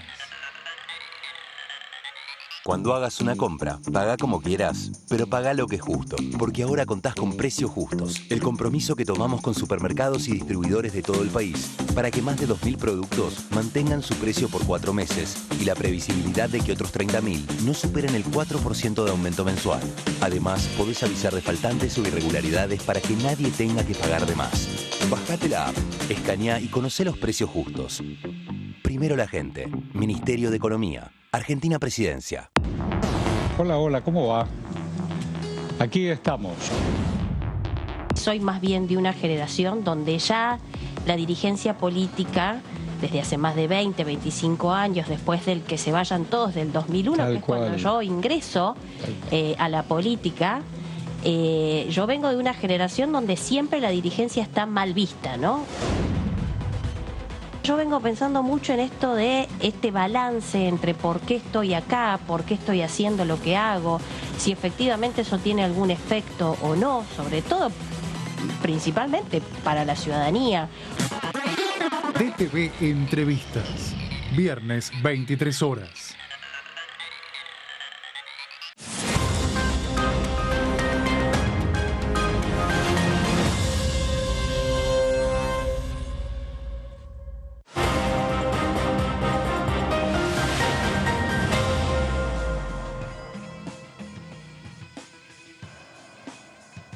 Bueno, vamos exactamente a las 11 de la mañana y 5 minutos. Está llamando el señor Solabarrieta. Diga, Solabarrieta, a ver. Bueno, Pato, aquí el movimiento es cada vez mayor. Recordemos que ya están ubicados en las distintas bancas en este evento denominado Cambio de Roles. Los estudiantes universitarios de las distintas universidades están ya ubicados en las bancas, menos los presidentes y las presidentas de cada uno de estos interbloques o monobloques que se han creado al coincidir, ¿no?, en las variaciones que se ha hecho al anteproyecto enviado por el Círculo de Legisladores de la Nación Argentina. Están culminando en estos momentos con la reunión de labor parlamentaria. Se han escuchado recientemente unos aplausos para lo que sería el cierre, imaginamos, y que luego sí, una vez que salgan de aquí, rápidamente se vayan por el hemiciclo hacia las distintas bancas que están por ahora sin ser utilizadas para justamente, y están reservadas, ¿no?, para estos presidentes de los bloques, recordando que van a realizar una sesión que está pactada para que comience cerca del mediodía y que va a durar aproximadamente hasta las 17, hasta las 5 de la tarde. Se espera que dure esta sesión especial que van a realizar los estudiantes de estas universidades que habíamos mencionado en la salida anterior, y al mismo tiempo, lógicamente, Pato, ya lo que es el clima oficial, ¿no?, de sesiones, esperando por el próximo miércoles para esta posibilidad de la sesión especial aquí en la Cámara de Diputados. Bueno, perfecto, caballero. Muchas gracias. Estamos con vos cuando lo dispongas. Y mientras tanto... Aquí estaremos. Perfecto. Digamos que en un rato estamos con Verónica Benaim y estamos también con Caro Ramos. Viene un ratito el señor Federico Cermelo. Benaim, Verónica, ¿de qué hablamos, por favor? Vamos a hablar de alquileres, Pato, mientras nos vamos acomodando. Sí.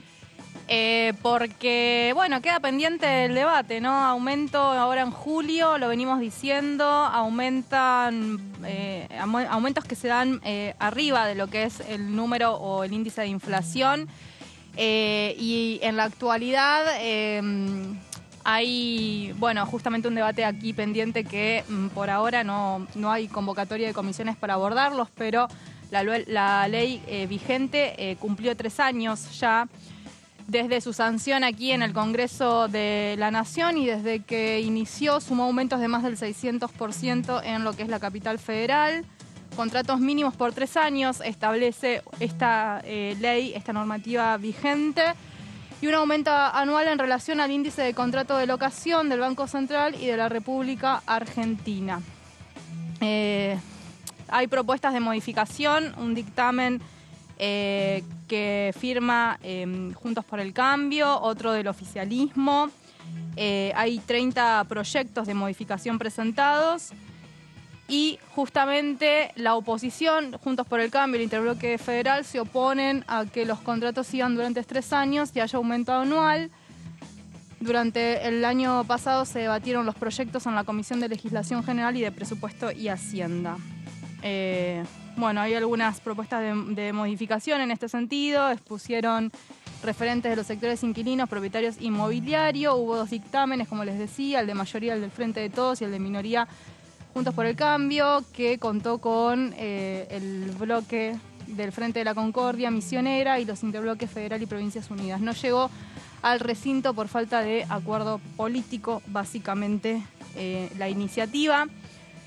Y por ahora no se visualiza que esté entre los temas que vayan a ir al recinto. Seguimos con las placas. ¿Qué es lo que ponía Cobos? Derogar la ley impacta sobre el plazo mínimo de contratación y regulando el mecanismo de ajuste. Estos 2 elementos sumados a la regulación y de la garantía, la obligación de declarar, etcétera, etcétera, un poco es lo que decía Cobos en uno de sus proyectos presentados. Seguimos repasando básicamente en este sentido lo que estaban exponiendo los legisladores respecto a la ley de alquileres. Creo que nos quedamos en Cobos con esta propuesta que tiene, pero en realidad lo importante a destacar, más allá de las placas, es que justamente está trunco este debate, se trató de avanzar, hubo dictámenes diferentes, hubo cortocircuitos entre la misma oposición, que si bien había firmado en mayoría, tanto Juntos por el Cambio como el Interbloque Federal, básicamente tuvieron varios problemas allí en el tema de los contratos, ¿no? Si tienen que ser semestrales, si tienen que ser de manera trimestrales o si tienen que seguir, ajustándose de manera anual. Esto todavía no está resuelto. Lamentablemente no hay una información novedosa respecto a la situación de alquileres más que lo que podemos conocer cada vez que tenemos que renovar. Y como te decía, Pato, se cumplieron 3 años de la vigencia de esta ley y ahora estamos viendo a los primeros inquilinos que utilizaron esta ley y que cuando tienen que ir a renovar o a buscar alquileres se encuentran precios imposibles de afrontar, teniendo en cuenta que además los salarios cada vez que se actualizan, si tenés suerte, quedan muy por debajo de la inflación. Así que no hay buenas novedades, pero bueno, un poco hubo un debate aquí en la Cámara de Diputados y es importante destacarlo. Bueno, a ver, estoy mirando lo que está pasando porque estoy leyendo a un colega en La Nación que está, me parece, reflejando bien lo que acontece en la oposición por estas horas y son voces del larretismo donde dicen es muy difícil hacer campaña así. Nosotros, indica el larretismo, buscamos ampliar para ganar la elección general y dimos una señal muy consistente en ese sentido con el armado de las fórmulas y de las listas en todos los distritos. Pero no hay margen para errores como estos, menos cuando Patricia Bullrich y los suyos solo tienen por objetivo inmediato derrotarlo a Horacio en las PASO, sin reparar en los daños colaterales para todos Juntos por el Cambio.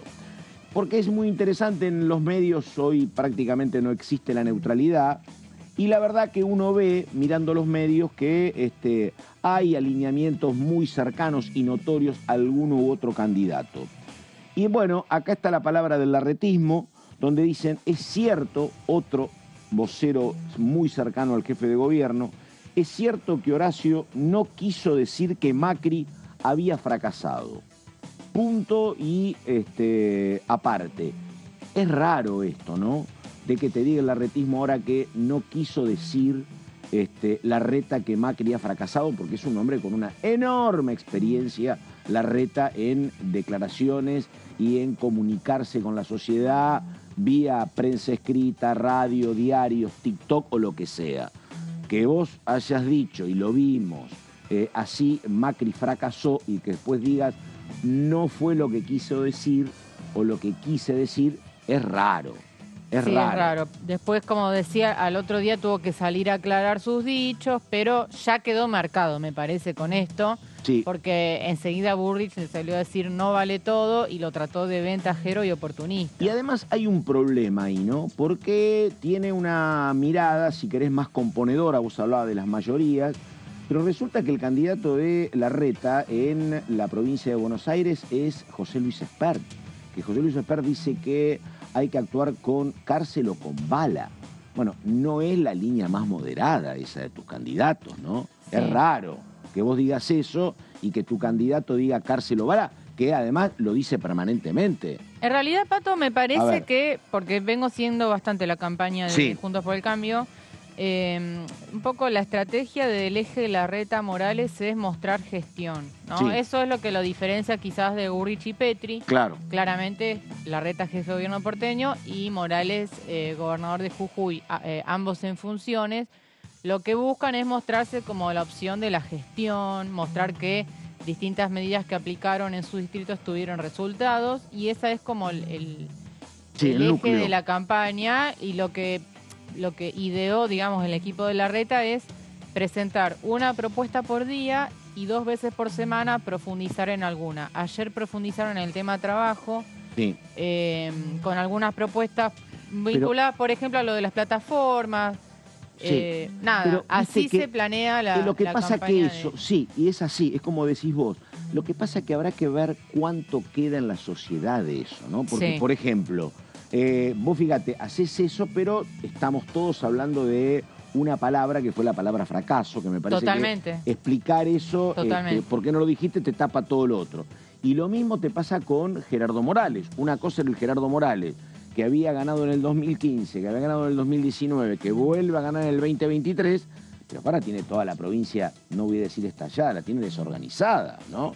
Porque marchan los pueblos originarios, marchan los docentes, hay corte de ruta, digo, hay fotos que la verdad te complican eso de mostrar gestión. Sí, ¿no? sí, totalmente. Y mirá, es cierto, te dicen los larretistas, que Horacio no quiso decir que Macri había fracasado, sino que pretendió marcar que sin consenso todas las reformas están destinadas a fracasar en el tiempo, pero se equivocó en cómo lo dijo. Claro.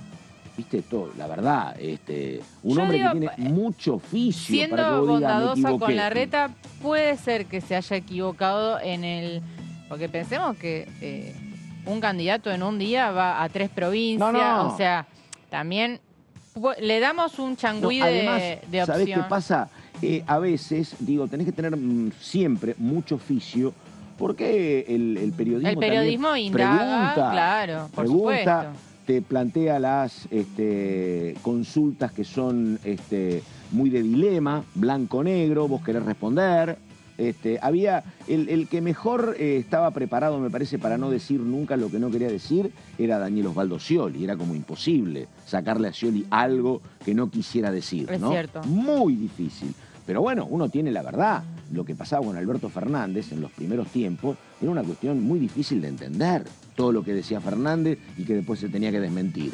Desde la estatización de lo que era, por ejemplo, el tema de Vicentín y Avellaneda, ¿no? Es muy raro que alguien con tanto oficio después tenga que decir no quise decir eso. Pero bueno, repito, me están diciendo que en el larretismo están señalando ellos mismos que la verdad fue como una metida de pata complicado. Mirá lo que además te dicen. Está demasiado enojado con Mauricio y convencido de que juega con Patricia para hacerlo perder. Ayer me dijo un diputado de Juntos por el Cambio, no me lo preguntes porque no te lo voy a decir nunca al aire, pero el gran responsable de lo que pasa, me dijo, yo trabajo con Larreta, pero el gran responsable es Macri, dice. Porque Macri se inclinó claramente por Patricia Exactamente. Bullrich. Pero esto te dice hoy el larretismo. Está demasiado enojado con Macri y convencido de que juega con Patricia para hacerlo perder. Pero se tiene que olvidar de eso. No le vamos a contestar ni vamos a ponerla a ella y a los suyos en el rol de enemiga. Hay que sumar. Sí, pero esto se dice en la frialdad del análisis a las 10 de la mañana tomando un café. Después me parece que... Después a la noche cambia el panorama. La convicción absoluta que anida en torno a Bullrich acerca de que si gana la interna retendrá todos los votos cambiemitas que se sumen en las PASO y que los votantes de Juntos por el Cambio no quieren defecciones ni consensos con ningún sector del oficialismo, explica en buena medida la reacción ante el error o el fallido de Larreta. También lo explica otra sospecha o creencia muy arraigada del bullrichismo, y es que Larreta y su equipo de campaña utilizan los infinitos recursos que les adjudican para operar en su contra en todos los terrenos. Lo que se escucha en la superficie es nada comparado con lo que se dice por debajo. Esto es La Nación. La Nación. Los principales dirigentes de ambos bandos minimizan al final de cada día las consecuencias de las batallas que libran a la vista de todos y que no se limitan al PRO, sino que atraviesan con fuerza también al otro socio mayoritario, la Unión Cívica Radical. Frente a este panorama tan poco edificante, ya son varios los consejeros y aportantes poderosos que han empezado a hacer sonar las alarmas. No solo ven complejo un futuro gobierno de Juntos por el Cambio después de estos enfrentamientos, también ven en riesgo el potencial electoral. Durísimo. Bueno, le están planteando los medios y los empresarios, muchachos, no me hagan poner plata, ¿sí? No van a ordenar este lío. Iba a decir despelote, pero este lío... Quilombo, dijo Massa, ¿no? No entra un quilombo más. No me entra un quilombo más. Hablaba de lo propio, sí. Exactamente. Si no fuera por el esfuerzo que hace la oposición para autodestruirse, hablan de la oposición, un ministro de Economía de un gobierno fracasado con 120% de inflación anual y más del 40% de pobreza, no tendría ninguna chance electoral. Sin embargo, asoma competitivo. Se lamentaba ayer un importante empresario cercano al ideario cambiemita. En semejante contexto y dada la magnitud de los desafíos que deberá enfrentar la próxima gestión nacional, cobra más relevancia la observación del politólogo Andrés Malamud. Que uno con Malamud puede a veces coincidir, a veces no, pero es un tipo talentoso, tira títulos, siempre te plantea debates. Dice: el sistema electoral argentino nos inhibe de ser Perú con su fragmentación extrema, pero los partidos se rompieron y la disciplina legislativa del próximo gobierno está desgarantizada. Se encienden más alarmas. Está muy bueno el análisis, repito, de La Nación, y tiene que ver con esto, con lo que yo recién le planteaba. Mirá que, digo, uno acá un tiempito ha pasado, y yo equivocadamente le decía a Zapata, vos sos del bloque PRO, y me dice no, y tiene razón, pero tenés que explicarle que es un mini bloque, que integra Juntos por el Cambio. La fragmentación, la verdad, es un tema para nosotros muy interesante, pero muy complicado, muy complicado. Again, por favor, dale, otra vez. Y te agrego, Pato, bueno, la interna de Bullrich y Larreta atraviesa casi todo el país. 20 de los 24 distritos, lo venimos diciendo, van con listas separadas. Entre Bullrich y Larreta, solamente 4 provincias lograron la unidad. Claro. Y ahí ya te da la pauta de que el enfrentamiento es a nivel casi nacional, ¿no? Bueno, vemos exactamente a las 11 de la mañana con 22 minutos. Esto está pasaba ayer en la Ecoagenda de Lourdes. A ver. En las ciencias de la atmósfera lo que hacemos es estudiar precisamente la atmósfera, que es la envoltura gaseosa que rodea al planeta Tierra. Bien. Y lo que estudiamos, vinculado particularmente con el cambio climático, es cómo a través de las acciones humanas vamos modificando progresivamente su composición química, incorporando gases, particularmente a partir de la quema de combustibles fósiles, de petróleo, de gas natural, de carbón. La incorporación de todos estos gases a la atmósfera lo que hacen es intensificar, potenciar el efecto invernadero, y la consecuencia es un planeta progresivamente más caliente. Bueno, a ver, señor Solabarrieta, diga de qué nos ocupamos, por favor. Bueno, Pato, vamos a hablar de un proyecto que estuvo hablando el diputado Juan Manuel Ignacio Aguirre. Decimos Ignacio porque si no se enoja, porque Ignacio creo que es un nombre que le ha puesto la madre y siempre lo aclara en las notas, y por favor pide mencionarlo. El diputado, que en algún momento fue subsecretario de Seguridad en Corrientes, justamente, y en la materia de seguridad sabe, ha presentado este proyecto que trata la ley sobre la reparación del daño social del narcotráfico. Es un proyecto del cual él estuvo hablando, hizo mecha, recordemos, en un móvil que estuvimos haciendo cuando se dialogó en el anexo C sobre este proyecto para reforzar la seguridad federal en Santa Fe y puntualmente en Rosario. Bueno, justamente Juan Manuel Aguirre ha estado presente en estas reuniones y ha mencionado en algún momento que viene trabajando en la temática, no puntualmente en Rosario, sino en general en la Argentina. Por eso vamos a repasar en algunas placas este proyecto que ha estado desarrollando en lo que es la sección Mis Proyectos aquí en Diputados Televisión.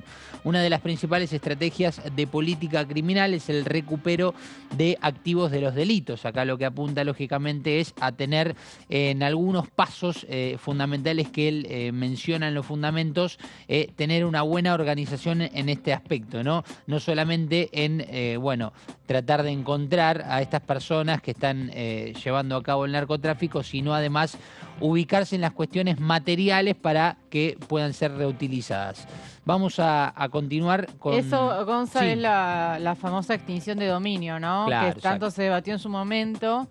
Esto de recuperar los bienes del narcotráfico para el Estado, claro. Se debatió mucho en su momento, hubo mucha resistencia. Y había salido un decreto de Macri, si no me equivoco, para como no salía de la ley, salió por decreto. El otro día lo escuchaba Luis Petri defendiendo el tema de la extinción de dominio, porque hay un tema bastante complicado a nivel legal, ¿no? De cómo implementarlo, pero sería esa la idea, ¿no? Claro, exactamente. Lo que habla, a ver, en este caso, Aguirre en sus fundamentos es que hay que tener primero una buena tarea de identificación y luego una buena estrategia para ver cómo es la estrategia en ese aspecto para el dominio y además también tener en cuenta las víctimas que pueden ser individuales o en conjunto. Estas son algunas de los puntos que marca. El recupero de activos tiene dos razones que lo sustentan. Uno, resulta útil para atacar la rentabilidad del mercado que se genera con estas operaciones para las organizaciones delictivas. En este caso creo que lo que está señalando es que no haya un provecho por parte de estas organizaciones y que el Estado sí pueda tener en este sentido una buena estrategia para esta utilidad, por así decirlo. La obtención, dice dos, la obtención del producto de estos delitos sirve para reparar el daño material o inmaterial causado a las víctimas. Acá cuando habla de material o inmaterial, imagino que, es lo que pienso en base a la lectura del proyecto.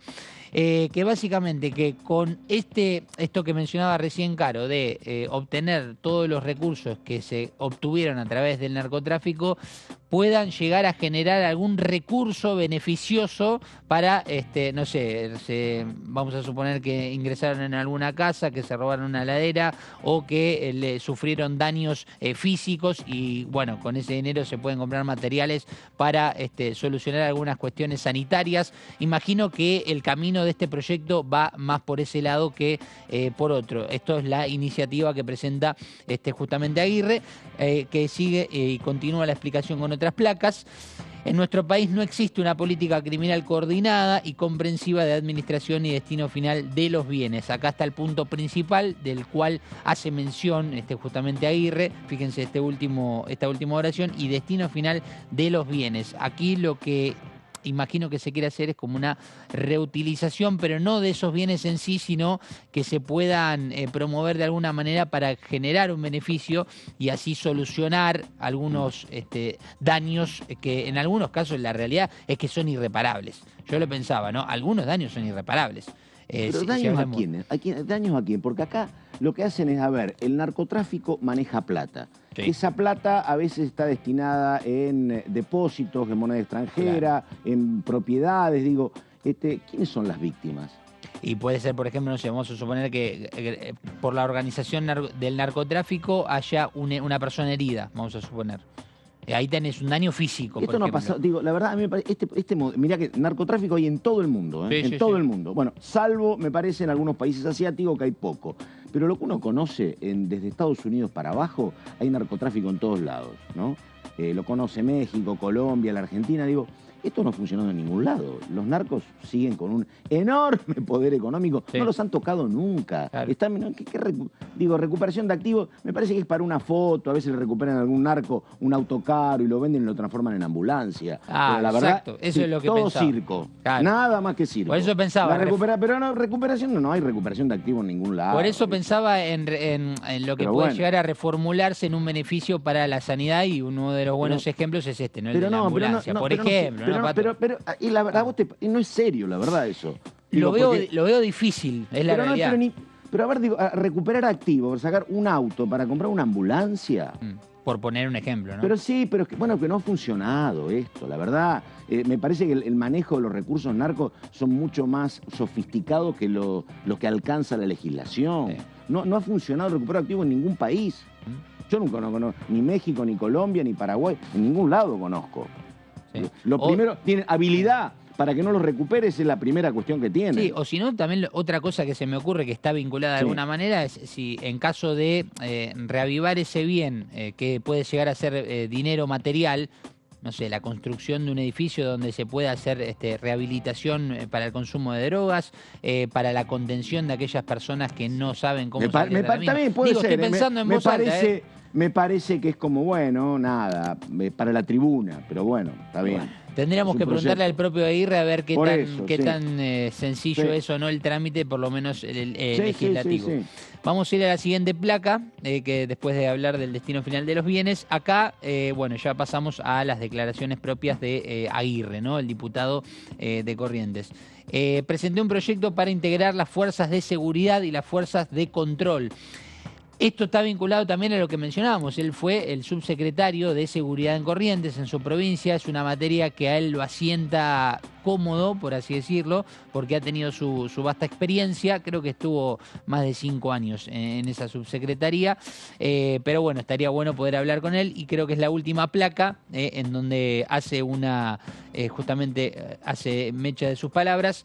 Permite que podamos prevenir el tráfico de drogas y el lavado de dinero. Esto está obviamente muy resumido en lo que representa su proyecto, que tiene una particularidad. Tiene algunos artículos, pero tiene muchos más fundamentos que los propios artículos. Si leemos el proyecto, realmente es mucho más interesante entender cuáles son los 4 principios que él plantea dentro de los fundamentos que en los propios artículos, que obviamente que nos ayudan a entender un poco más cuál es esta iniciativa que propone el diputado Aguirre, y que veremos cómo le va en cuanto al trámite legislativo aquí en la Cámara de Diputados. No, yo te digo una cosa, todos los proyectos son bienvenidos. Lo que pasa es que me parece que es uno de los temas donde la dirigencia política debería ser más autocrítica. Porque la verdad, yo iba a la escuela primaria y ya escuchaba de proyectos para combatir el narcotráfico. Hoy Alberto Fernández va a ir con Rossi. ¿A dónde? ¿A Santa Fe? Claro, bueno. Bueno, es un dato importante, ¿no? Y foto fuerte, claro. Hay que ver cómo reciben los pero digo, santafesinos exactamente, pero lo que uno dice como ciudadano es, a ver, hubo 1000 intentos de combatir el narcotráfico, y en el mientras tanto, mientras aparecían estos proyectos, estos y los de cualquier gobierno, mano dura, mano blanda, negociación, digo, fue creciendo en los últimos 15 años el tema en Rosario hasta donde llegó. Y la verdad que no lo solucionó ni la policía de la provincia de Santa Fe, ni la gobernación ni la gestión de Cristina primero, la de Macri o la de Fernández. Además, era una mancha que se iba extendiendo. No hubo ninguna respuesta de la política, ninguna. Cuando saltó el tema Santa Fe, que hoy parece aplacado, pero que en realidad continúa la situación delictiva allí en Rosario, se dio a conocer cómo vivía uno de los monos, que hasta tenía un avioncito privado. Claro. Y eso bueno, nadie... Pobre hombre, le queda Rosario, le queda lejos. Nadie repara en que una persona venga con un avión privado, eso donde nadie lo confisca, nadie lo registra, no se declara. Vos agarras cualquier cosa y la tenés que declarar, pero digamos, perdóname, ¿no? hace un par de años estaba el dato de que habían detenido a un porcentaje altísimo de integrantes de la policía de la provincia, altísimo, creo que era el 30%, todos vinculados por causas con droga. Digo, la verdad, bueno, este es el gran fracaso del Estado. No hay ninguna ley que funcione. En Santa Fe, además, hoy políticamente, entre los misiles que se están disparando absolutamente todos, hay uno que está disparando particularmente a Amalia Granata contra Lozada, con respecto a los vuelos que ella se viene tomando de aviones privados. Justo hoy un Twitter de Amalia Granata con fotos de Lozada en el Palomar. Yo digo la verdad, no sé por qué dice lo que dice Carolina Lozada, pero si ella lo califica de narcotraficante a Maximiliano Puyaro, que es su compañero, ¿qué me venís a hablar de leyes, de lavado de activos? Arreglen el problema ustedes primero. Claro. ¿Me entendés? Digo, es una cuestión... La verdad, el socialismo ha tenido que atravesar 10 jefes de policía. Por eso me parece que es un tema que no se arregla ni con esto. Tampoco ha habido unanimidad de criterios en la gestión, ¿no? Además, no es que vivimos en una... normas hay vigentes. Sí, no se cumplen. Y justamente lo que nunca se termina de cumplir es el control. Claro. La reglamentación aplicada a la realidad. Exacto. Pero bueno, pero si te digo, además siempre, esto es más viejo en Colombia, en México, lo primero que pasa es que la policía está tomada por el narcotráfico por una cuestión de ingresos, ¿no? Los famosos soldaditos, digo. Pero bueno, por eso, nada. Veremos. Así que nada, estamos en la primera mañana, en un rato llega el señor Horacio Embón, la hora 11 de la mañana con 35 minutos. ¿A quién pedimos? Ah, perfecto. Gonzalo, ¿algo más pendiente? Nada, Pato, continuaremos con la programación. Buen fin de semana para ustedes. Igualmente, Gonzalo. Bueno, a ver, Gonzalo, una pregunta. ¿Vos creés, por lo que escuchaste, que él es un optimista sobre Berrieta, pero sí. digo, El más optimista el miércoles, si no hay a ver, a mí me enseñó Benaín, Pato, a mí si estamos a viernes, si no hay convocatoria el viernes, no hay sesión la semana que viene. Es una escéptica ella. Sí, igual es una realidad. Pero a ver, se tapa la onda. Técnicamente sucede así, bueno, los años que laburo. Pero a lo mejor hay cambio. No, sí, estoy abierta al cambio. Pero digo, eso, ¿qué es eso del miércoles? ¿Hay alguna posibilidad? Difícil. Si citan, tiene que haber mucho acuerdo como para citar de un lunes a un miércoles o un martes al miércoles. Hoy por lo menos, otra vez. Hoy por lo menos por un comentario de pasillo, que a veces los comentarios de pasillo suelen ser bastante importantes, hablaban seriamente de una sesión, pero el dato principal es que inclusive algunos dirigentes, algunos legisladores, de antemano y por precaución han sacado algunos vuelos. Claro, ya tienen vuelos. Bueno, perfecto, entonces estamos viendo, y mientras tanto estoy mirando los 3 países que tienen el salario mínimo más alto de América Latina. Vamos a ver si estamos acá nosotros en el salario más alto. Puesto número 1. Costa Rica no, Costa Rica tiene 650, Chile tiene 550 y Uruguay tiene 550. Es el sueldo mínimo mensual más alto, no estamos en eso. Costa Rica es un país muy caro. Ah, sí, no sabía. Sí. No sabía. Muy caro. Pero bueno, nada, en un ratito vamos con la compañera Carolina Ramos, que se va a ubicar para abordar el segundo tema. Mientras le decimos lo que estuvimos mirando. Hay que empezar a trabajar sobre esto que estaba planteando uno de los columnistas de La Nación, acerca de que se viene un congreso muy compartimentado, con mucho bloque chico, y con esto que nadie hoy está hablando de un tercio de los votos para Javier Milei, eso sería un 30%, no, pero tampoco ninguno lo baja del 15, 16, 17%, y como dijo él, me parece que era una aceptación de la realidad. Estuvo hablando con empresarios hace 24 horas, lo estaba recibiendo Eduardo Urnequian, que era su jefe hasta no hace mucho tiempo, era asesor económico y financiero de Aeropuertos 2000. Justamente Milei estaba en ese encuentro con empresarios, costaba 60.000 pesos la tarjeta para escucharlo a el candidato. Y ahí él dijo algo que me parece que es cierto. Él dijo que va a ser el gran dato distintivo del Congreso a partir del 2023 o diciembre, si de este año, el ingreso de un conjunto de diputados liberales, que la verdad hasta acá estuvo la representación del PRO, pero esta segmentación no estaba, y habrá que ver lo que pueden hacer, ¿no? Bueno, hubieron siempre 4. Un bloque. Claro. Hasta acá la irrupción fue de 4 Avanza la libertad y libertad avanza. Que aparecieron divididos, además, sí, totalmente. ¿no? Porque los libertarios tienen el mismo problema que la izquierda en ese punto, ¿no? Tienen muchas divisiones internas. Habrá que ver si la apuesta justamente del espacio de Milei es de copar totalmente. Pero con una característica, Vero, que era que 2 de los integrantes, o las integrantes de ese bloque, eran 2 mujeres que no tienen formación económica. Una es Carolina Píparo, el otro es Villarroel, que vienen por su vinculación con el tema seguridad, que es como el otro ancla que tienen los libertarios. Algo hizo Esper, que terminó junto con Larreta, y no presentó nada por una decisión estratégica a Milei. Hay que ver ahora, cuando vengan los otros, qué es lo que pueden plantear, no sé. Bueno, a ver, diga Ramos, por favor. Sí, Pato, bueno, lo dicho, vamos a hablar de los proyectos, hablamos en plural, sobre ampliación de licencias parentales por maternidad y paternidad, pero en este caso vamos a desarrollarlo desde otro punto de vista que tiene que ver con el impacto fiscal. ¿Cuánto le costaría al Estado ampliar las licencias por maternidad y paternidad? En el sector que promueven estas leyes quieren hablar de inversión, y a mí me parece bien en realidad, porque es una inversión que hace el Estado, pero sin dudas es importante analizar el número, porque esto además tendría que estar contemplado si llega a entrar antes de lo que es el presupuesto para el año próximo, ¿no? Así lo titulamos entonces, ampliación de licencias parentales, ¿cuánto debe invertir el Estado? ¿Por qué, Pato? Porque la OPC, la Oficina de Presupuesto del Congreso, que es una oficina técnica que actualmente está en realidad sin director porque se está realizando el concurso para reemplazar a Marcos Macón. Hay otra especialista ocupando la presidencia. La OPC calculó cuál sería el impacto fiscal de la ampliación de las licencias por maternidad y paternidad. Esto se estuvo trabajando primero a nivel de asesores de dos comisiones que fueron las de legislación del trabajo por un lado y la de mujeres y diversidad.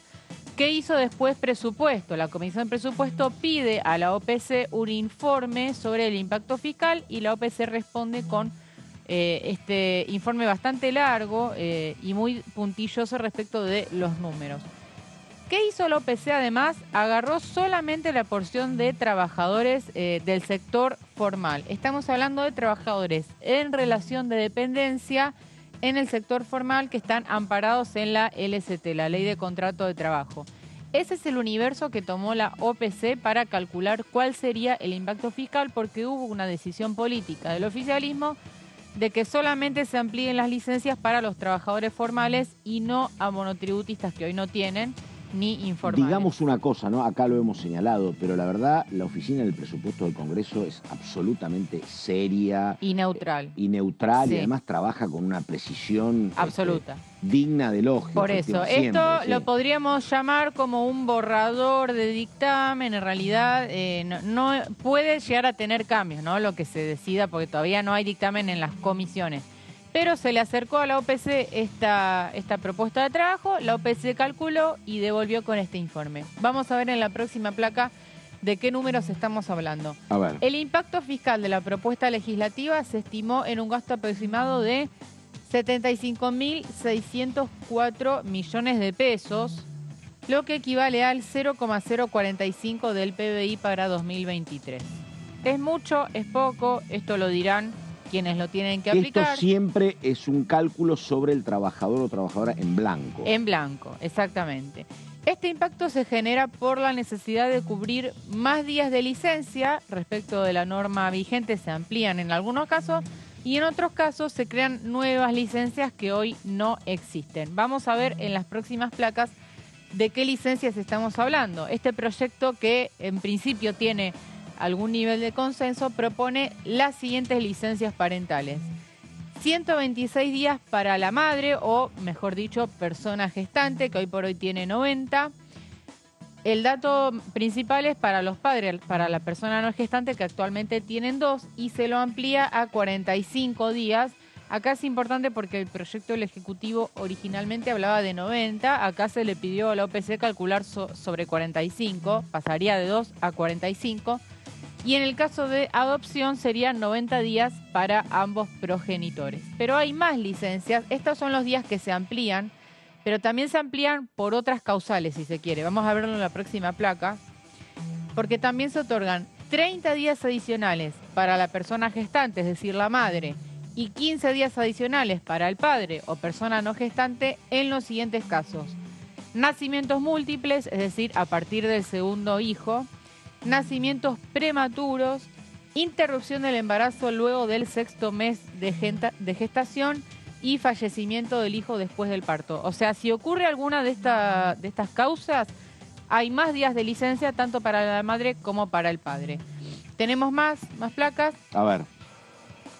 En caso de que el hijo quede internado en neonatología, que esto suele pasar justamente cuando son nacimientos prematuros sobre todo, la licencia posterior al nacimiento inicia el día hábil siguiente a la alta hospitalaria. ¿Para qué? Para que vos cuentes la licencia a partir de que tu hijo puede estar con vos en tu casa y no mientras está en el hospital, ¿no? Esto tiene obviamente toda la lógica. Para nacimientos o guardias de personas con discapacidad, síndrome o enfermedad crónica, se otorgan 180 días adicionales. Así que reiteramos, esto es lo que calculó la OPC en base a lo que le acercan las comisiones de legislación del trabajo y de mujeres en relación a ampliación de licencias y creación de nuevas licencias por nacimientos. O sea que es un tema bárbaro. Yo lo que tengo es una duda sobre esto, porque mira, mientras vos hablabas yo estaba notando más o menos lo que es el universo laboral con, me pueden faltar cosas, en la ciudad de Buenos Aires, que es el lugar donde uno más conoce.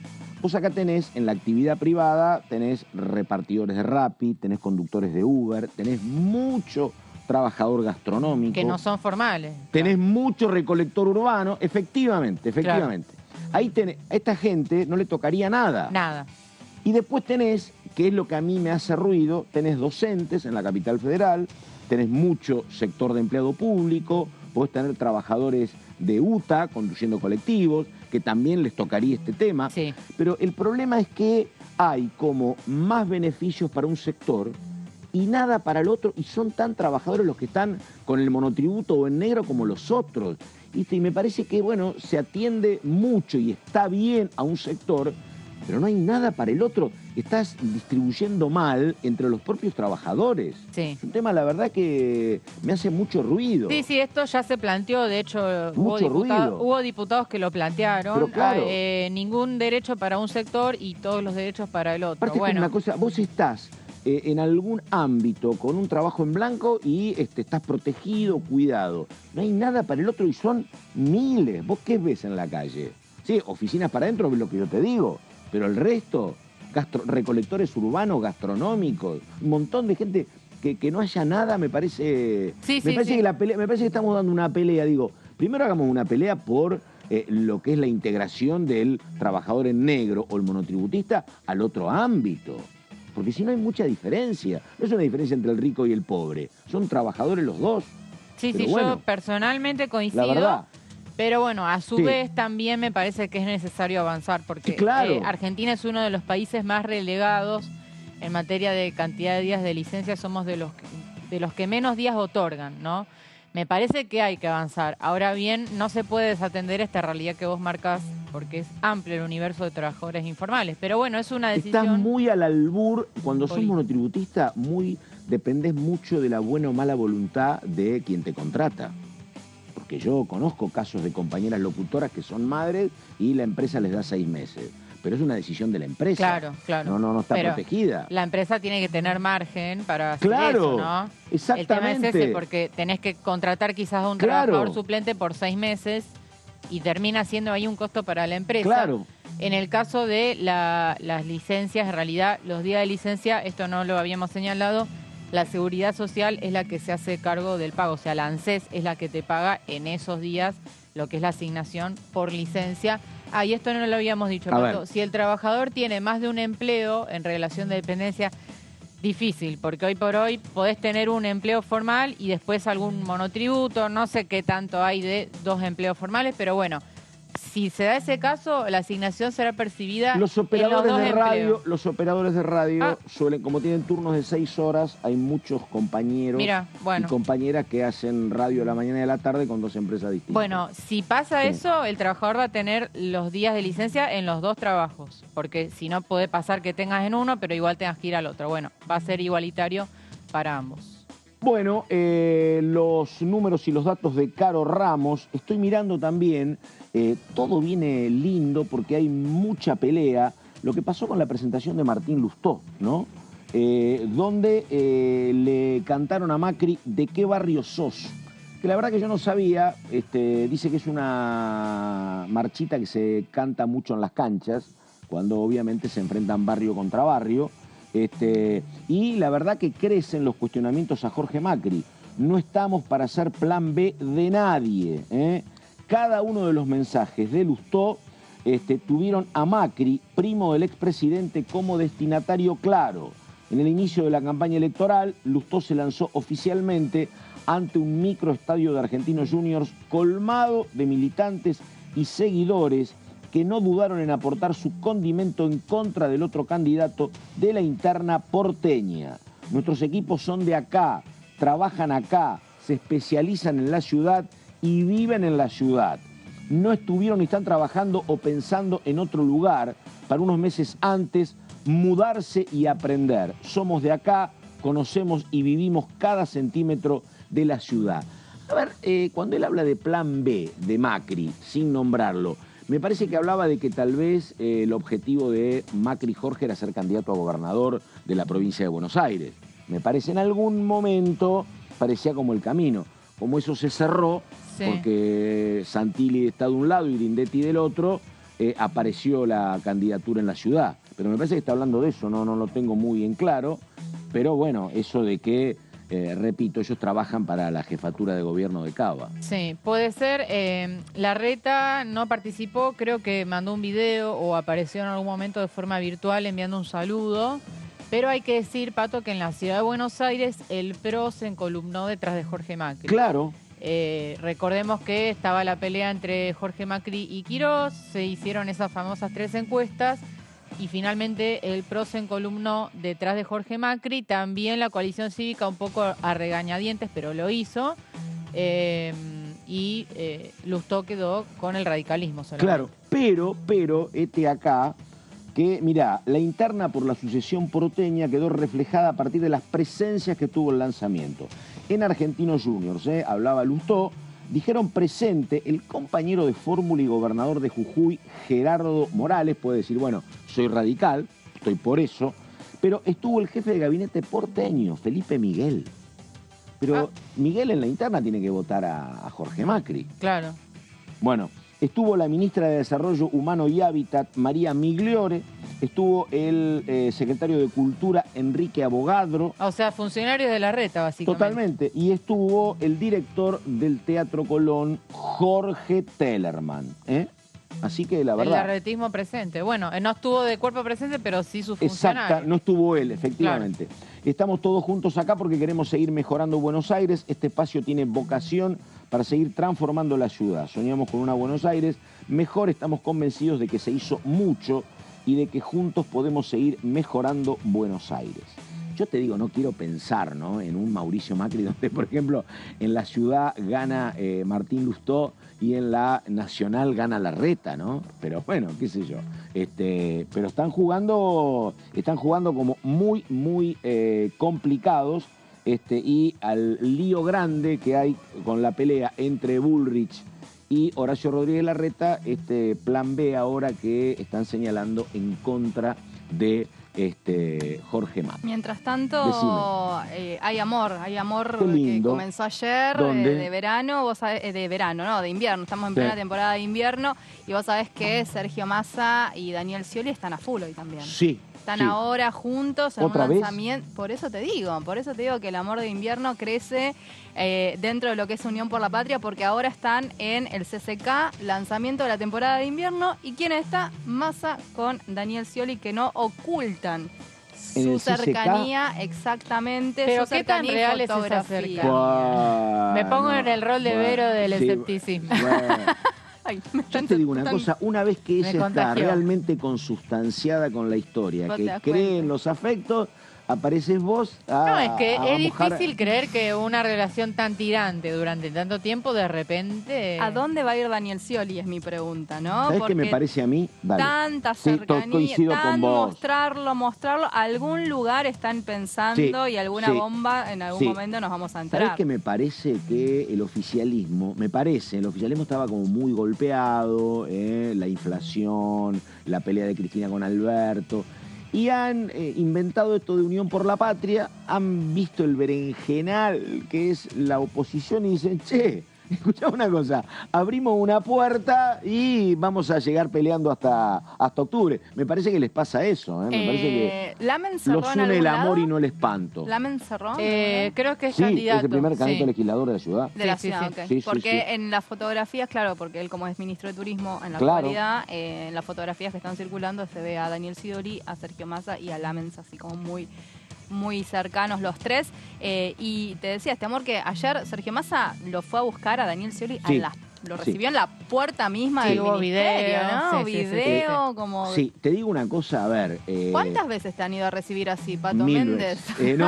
A ver, digo, en algún momento acá planteamos, che, ¿por qué el gobierno insiste con el tema del juicio político a la Corte? Y decíamos, bueno, preferible hablar del juicio político a la Corte que no hablar de economía.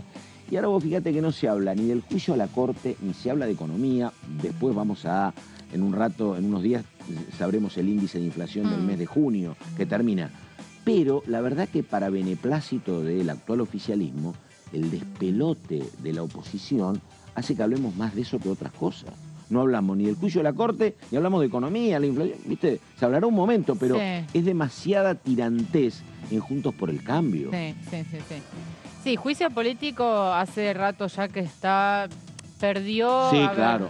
Quiero elegir un término, se desinfló un poco. Sí, claro. Pero bueno, el jueves que viene vamos a tener reunión y ahí... Por supuesto. Una cosa es una comisión de juicio político con Maqueda, que no va a venir. Sí. Habrá que ver lo que pasa con Robles y con D'Alessandro. Si no, efectivamente está en la meseta. Exacto, amesetado. Exactamente.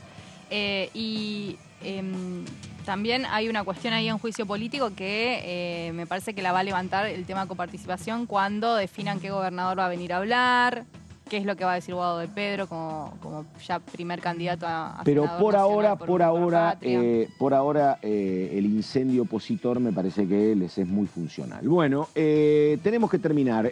Caro Ramos, buen mejor fin de semana. Igualmente Verónica Benaim. Ahí llegó el señor Gastón Fiorda, está Horacio Embón. Nosotros terminamos. Nada más. Gracias. Buenos días.